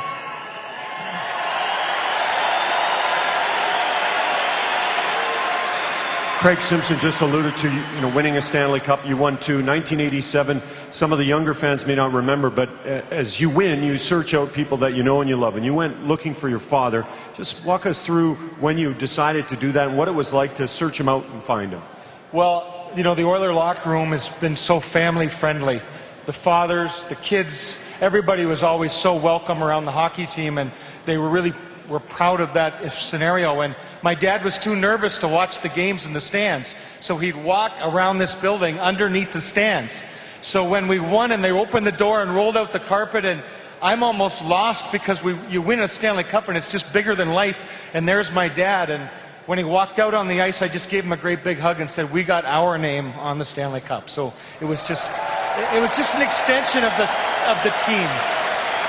Great moment, great story, Marty. Thanks very much. Thank you, G. Ron Chipperfield, it was great to hear him, the captain of the Oilers when they joined the National Hockey League, got traded that season to Quebec for a goaltender. Anybody you know? Best day of my life, John. Best day of my life. Ladies and gentlemen, Ron Lowe. It was really funny because Chipper and I played on the same team in Manitoba. And when he got traded to where I was coming from, I felt for him, but felt really good for me. You know, sometimes it's give and take. So that first year you came here, the team made the playoffs, lost in the first round of the Flyers. I think Kenny Linsman scored the winning goal for the Flyers that night in Game 3 here. But tell us what it meant to be a player early in the Coliseum and for the Oilers in the NHL, and then to go to become a coach. How much different was it? The playing, I wasn't good enough to contribute to the Stanley Cups. Sorry, they had Furzy, Moger, they had Billy Ranford. There was a whole bunch of guys that were a whole bunch better than me. And that was good, because we wouldn't have won if I was playing. But I want to tell you, I had lots to do with all of them, and they were the neatest bunch of guys. The goaltending that they've had here has been so good, and the people that got to watch the great players also got to watch some great goaltenders. And to me, that was one of the big things, one of the reasons that this group won every year, because at some points in time, the defensive game lapsed a wee bit. I don't know if you ever noticed that. Once in a while. But their goaltending was phenomenal. So the other thing I think we have to talk about, there was a rite of spring in the 90s when you were the coach of playing the Dallas Stars in the first round of the playoffs, or one of those rounds of the playoffs, and the Todd Marchant goal in Game 7 in reunion. You know what? The thing I remember most about that whole series was Game 4 here. I think, no, Game 5. We're down 3-1, and we're down 3-1 in the game. And the place was emptying out. Late, 10 minutes into the third. They said it was a U-turn on Capilano. Because all of a sudden we scored, and we scored again. And then Bucky gets the overtime winner. This whole place was full at the end of the night again. And I'll never forget that, and I appreciate everybody that came back. Ladies and gentlemen, player, coach, Ron Lowe. Thanks, Ron.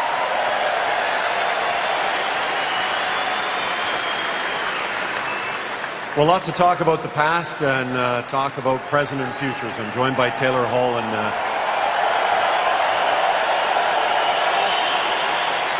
how'd you feel about that game? It was more a relief than anything. The guys really wanted to play well for the last game here. With everyone here, all the legends in town, it was a really fun night. What was the atmosphere like with the fans and the stick salute at the end and the standing ovation, and just how that felt to kind of send your team off to the end of the season and to the end of this building? Yeah, it was amazing. Right off the bat in warm-up, you could tell there was electricity in the building. Even just walking out here now, everyone's still in their seats.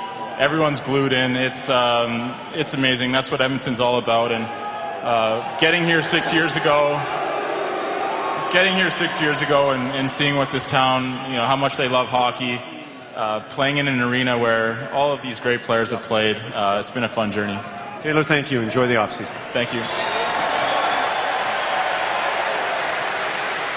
Ladies and gentlemen, the coach of the Edmonton Oilers, Todd McLellan.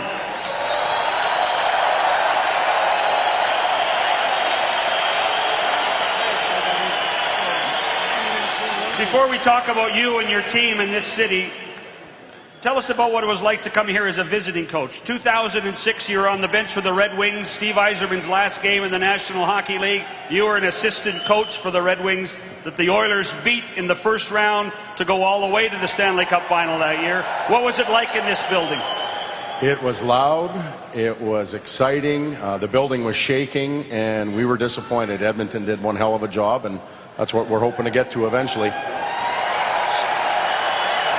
So the game's been over for about an hour, and if I would have told you this summer before you got the job, when we're going to close the building, we're going to have 18,000 people sitting around for an hour and a half, just sitting, listening to people tell stories about this great franchise, what would you have told me?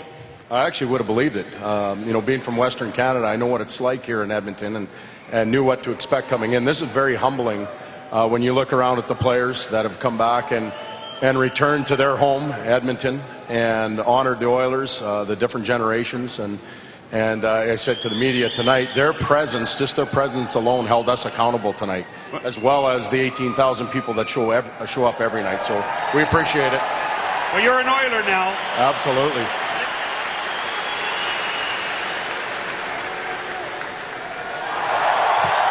It's just waiting.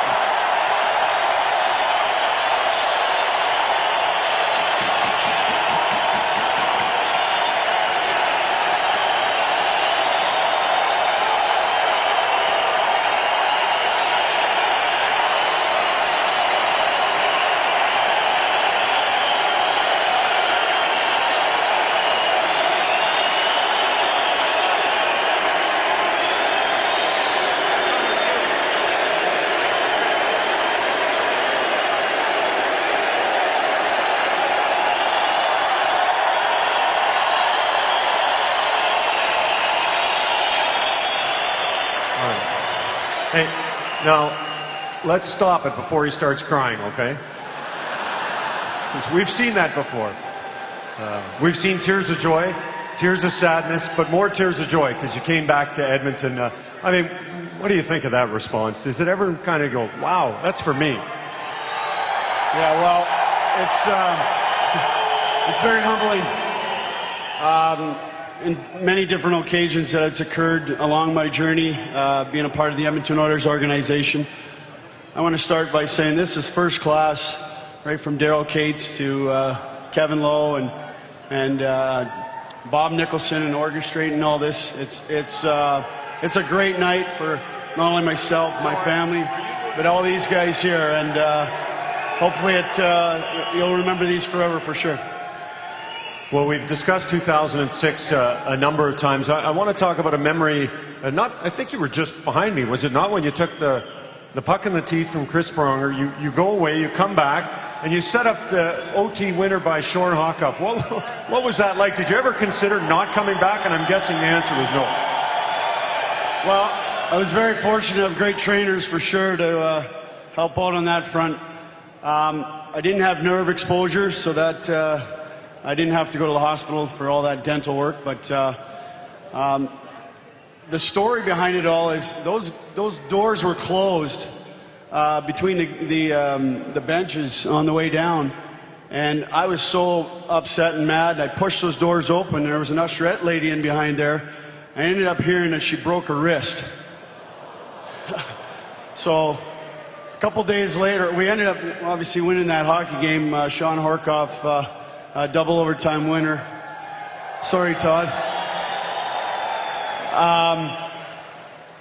But I wanted to make sure that she got her cast autograph, so I got that all taken care of. That actually seems like a fair trade. You know, broken wrist, signature from Ryan Smith. You broke the wrist, but I also saw you with a broken heart. I've seen lots of different athletes.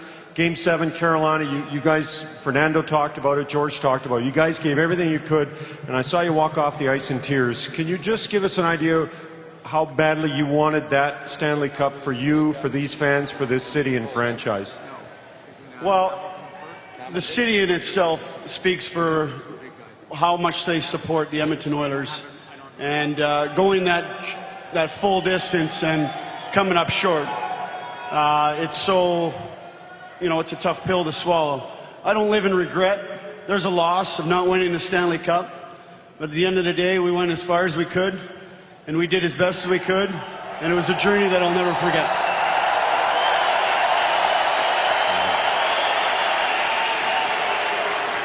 Long before the banners of Wayne and Yari and Grant and Glenn went up, went the first banner, and the number 3 of Al Hamilton of the WHA Edmonton Oilers. When he came out of junior hockey, he was known as Bobby Orr of the West, if I'm not correct. I think that's the right story, out of Winnipeg.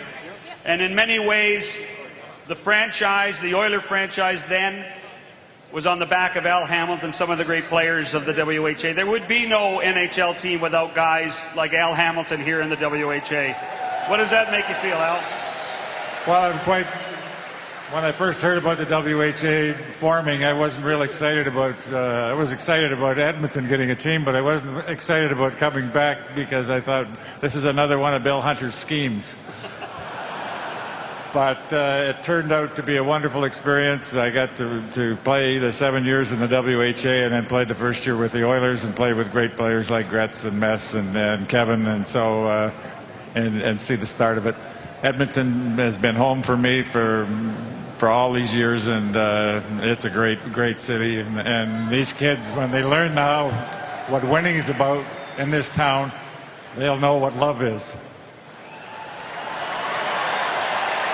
So tell us that first year, and you saw 99 on the ice as a teenager. You're the old vet. Did you know right away? Well, yeah, it wasn't too hard to tell. I'll tell you one little story. Wayne had, in the first year of the NHL, Wayne had 7 assists in a game, and I passed him the puck, and he mesmerized everybody on the ice and drew them all over to one side, including their goaltender, and slid it to me. If I put it in the net, it's a record. I missed the net by 15 feet. Sorry, Gretz. Ladies and gentlemen, number 3, Al Hamilton. Anybody who's ever worn the Oiler jersey feels a great sense of pride. But Grant, does it mean even a little bit more considering you grew up right in the Edmonton area and you were growing up here, watching the Oilers, and then one day being one? I think that's a special time. I mean, I got the opportunity to watch a lot of these guys play in the WHA, the old Edmonton Gardens. So to see them play there and want to be an Oiler as a kid and to be able to do it at home, it's a great deal. I was walking over here tonight and I was thinking about some of the things you said over the years that you were here. And now, did Glenn make you run the stairs here? All of them, actually. What was the point he was trying to prove? We were having a little discussion about shape and training camp, so apparently round's not a shape. I was looking through the stats, and one year you had 14 assists, and you were a goaltender. You had a run and gun offense. What was it like to be that last line of defense and making those big saves, whether the score was 6-4 or 7-5, making sure the other team didn't get one closer? You know what? We had such a great group of guys that, yeah, we won a lot of games 7-3, 7-4, but if they had to bear down and play good defense, we could win 1-0 also. So I think we had a reputation as a run and gun team, but if you looked at our record come playoff time, we could win the close games. Yeah, biggest win was 1-0 to get the franchise off and running. Grant, thank you. Pleasure to talk to you. Thanks, Gene. So I was going to mention the 14 assists for Grant as well, simply because the opposition would shoot the puck, Grant would stop it, put it behind the net and give it to Paul, and then Paul would skate all the way up the ice and score. It was a easy thing to do, right? Caught 49 goals one year. Well, it wasn't easy, but the easiest part was to get the puck from Grant, skate up and give it to Wayne, Mark, Yari, or Glenn. That's what a smart defenseman does, gives it to good forwards, and we had plenty of them, and it made it a lot easier. What do you remember about this building, and what do you remember about these people? I just remember this town being, I came here as an 18, 19-year-old with Mark and Wayne and Yari, and Furzy came the next year, and Glenn, but it was a town of character. I mean, you can talk all you want about this team having Gretzky, Messier, Anderson, Curry, and guys like that, but, what made this team champions were the role players, the Semenkos, the Hunters, the McClellans, the McSorleys, Dave Lumley, guys like that allowed us to have fun and go out and play the way we did, and that's why we were champions. Ladies and gentlemen, number 7, Hall of Famer Paul Coffey.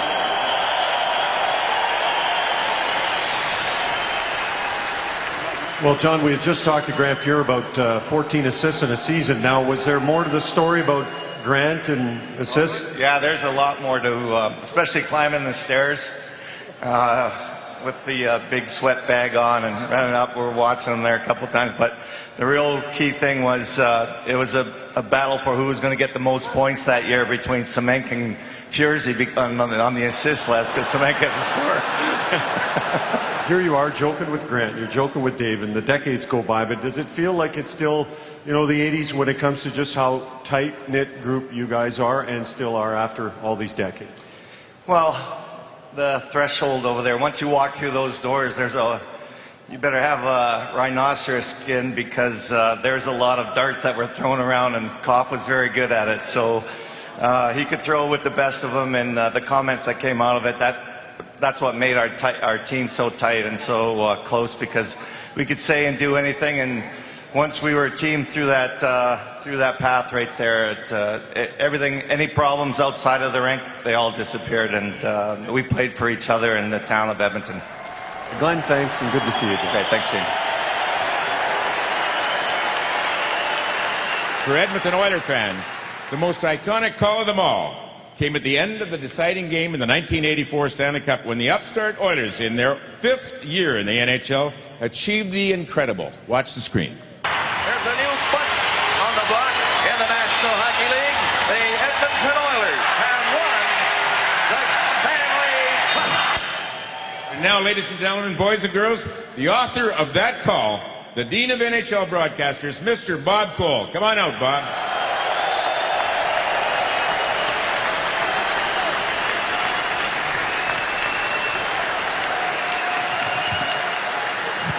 So, Bob, tell us why and how the new bunch on the block came about. I'm not quite sure, John, but I kind of fell in love with this group, these young Oilers in '83, when they got all the way to the Stanley Cup final in Long Island. That was a dynasty with the Islanders, and they lost in 4 games.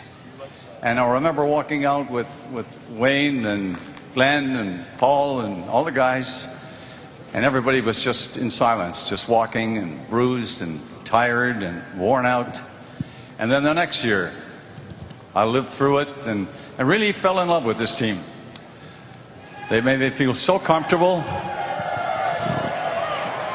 And we got together again, as everybody knows, the next year in '84, and they won their first Stanley Cup. The first of 4 here in this old building, which we're saying goodbye to tonight. And it just happened. A new bunch on the block. Sometimes you're wrong, but I was right. New bunch.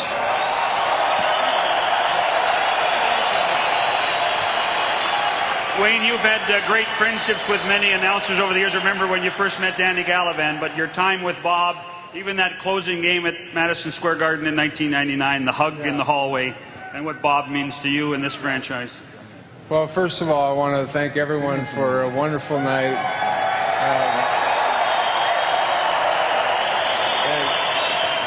The Oilers and all the players who came back, and of course the fans.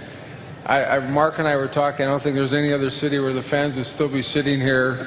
My gosh, we wish we could get out there and play for them, but we can't do that anymore.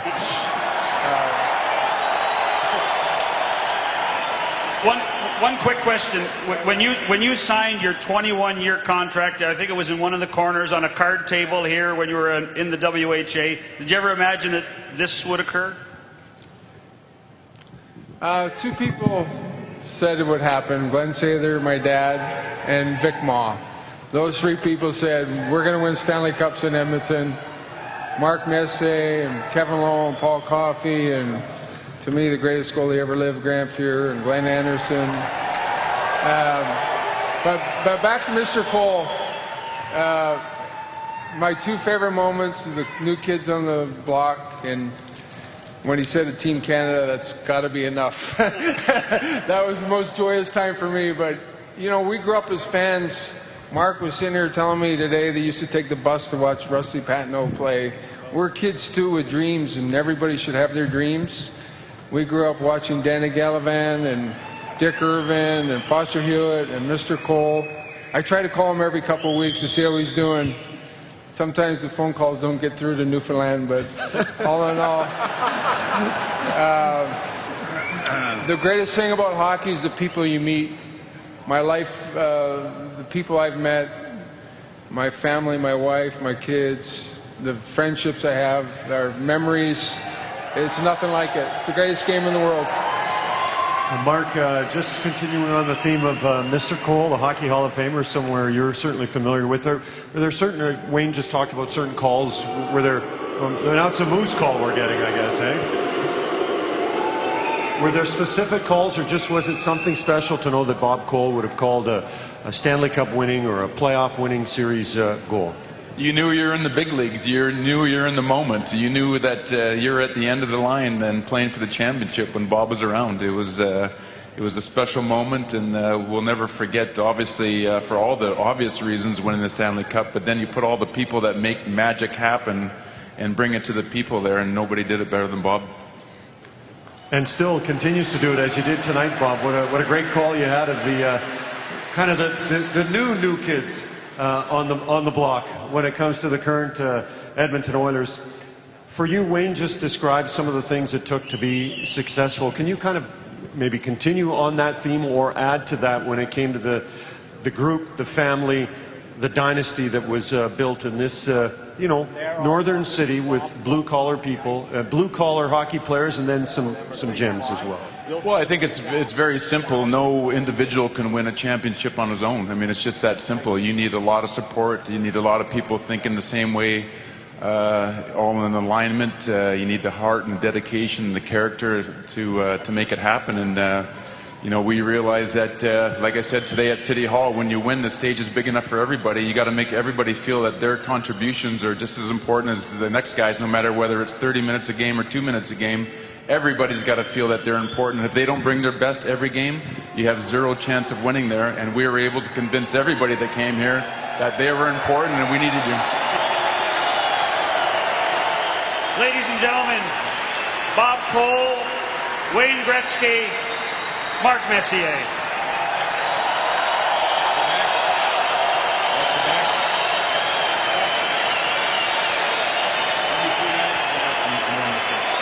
It's a great privilege to introduce him. His contributions to this community, to the game of hockey, are literally impossible to include in a brief introduction. He was the first Oilers draft pick. He played on 5 Stanley Cups, 6 if you count the Oilers farm team in New York. He pioneered the Oilers players' commitment to the community when he chaired the Christmas Bureau campaign, the most incredible campaign, and it continues to this day. He was a head coach of the Oilers, the general manager of the Oilers, was involved many times on the international hockey stage, and is now the vice chairman of the Oilers Entertainment Group. Please join me in welcoming Kevin Lowe.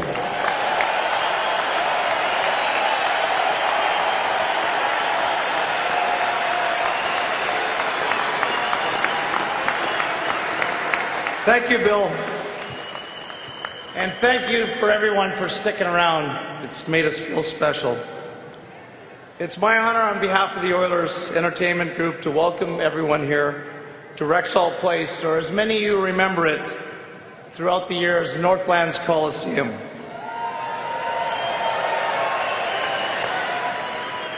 A big thank you to Mr. Bob Nicholson for all your support and for giving me the honor of speaking on behalf of the organization tonight. Let's give a big round of applause for the Edmonton Symphony Orchestra.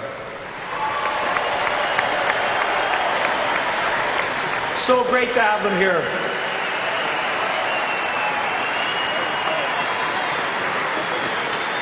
We have a saying, once an Oiler, always an Oiler.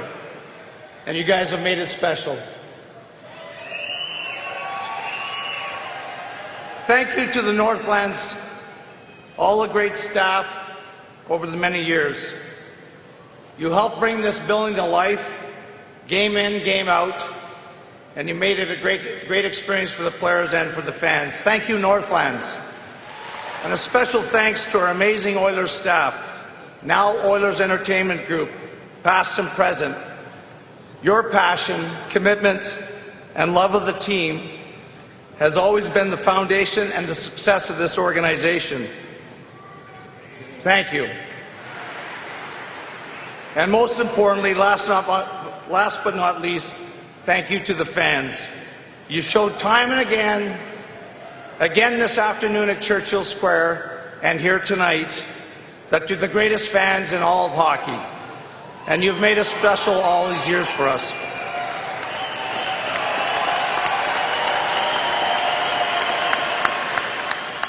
There is some sadness saying goodbye to what's been our home for 42 years. But we're tremendously excited about the future and Rogers Place and our new downtown arena.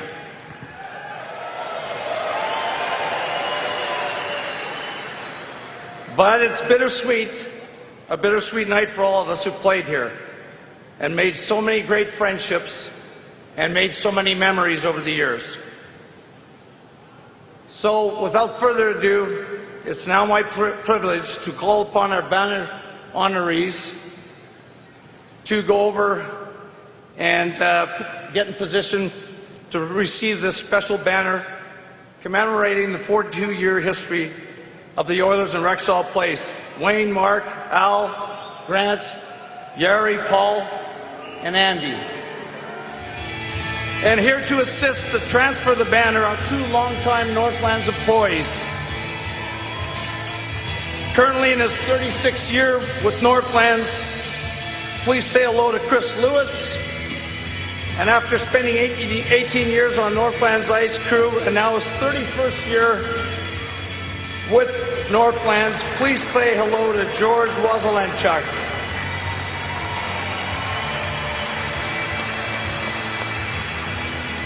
And of course, we can't say goodbye to this building without bringing out one last individual. Ladies and gentlemen, Joey Moss.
Coliseum, I gotta say, that's the house that Hunter built.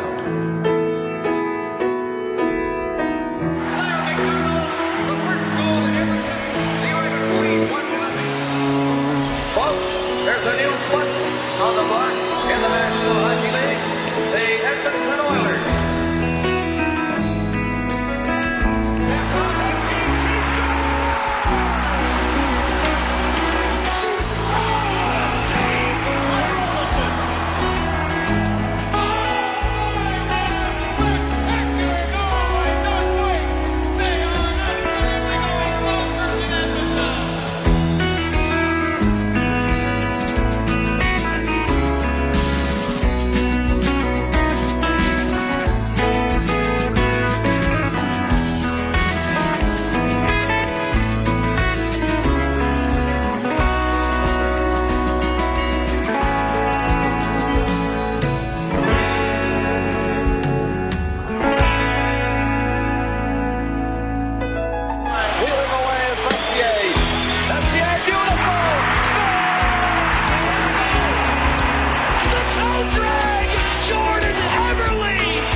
The imagination of the country coast to coast.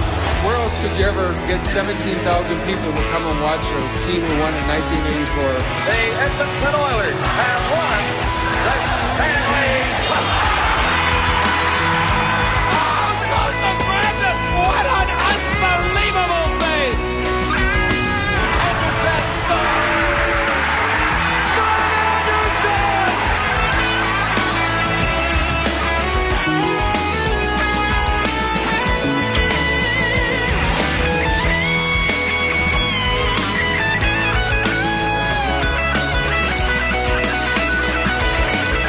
You pass in front, Austin, the Curry scores! The Oilers lead the series 2-0. Edmonton wins. A brand new record. Congratulations, Paul Coffey. Dvorak, nice stick handling. He scores! What a goal! Here is Brett King. Scores! Hat-trick goal by Ryan Smith.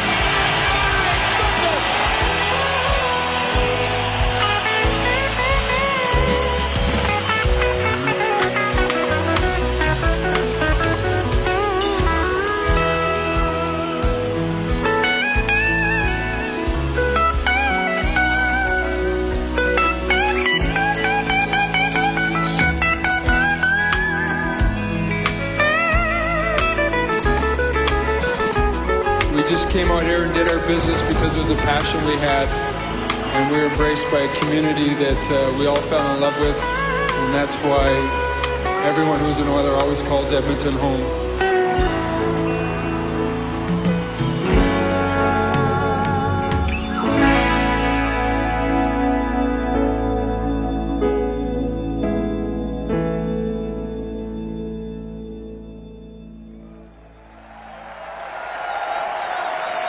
Oilers fans, with sincere appreciation for your endless passion and support all these years.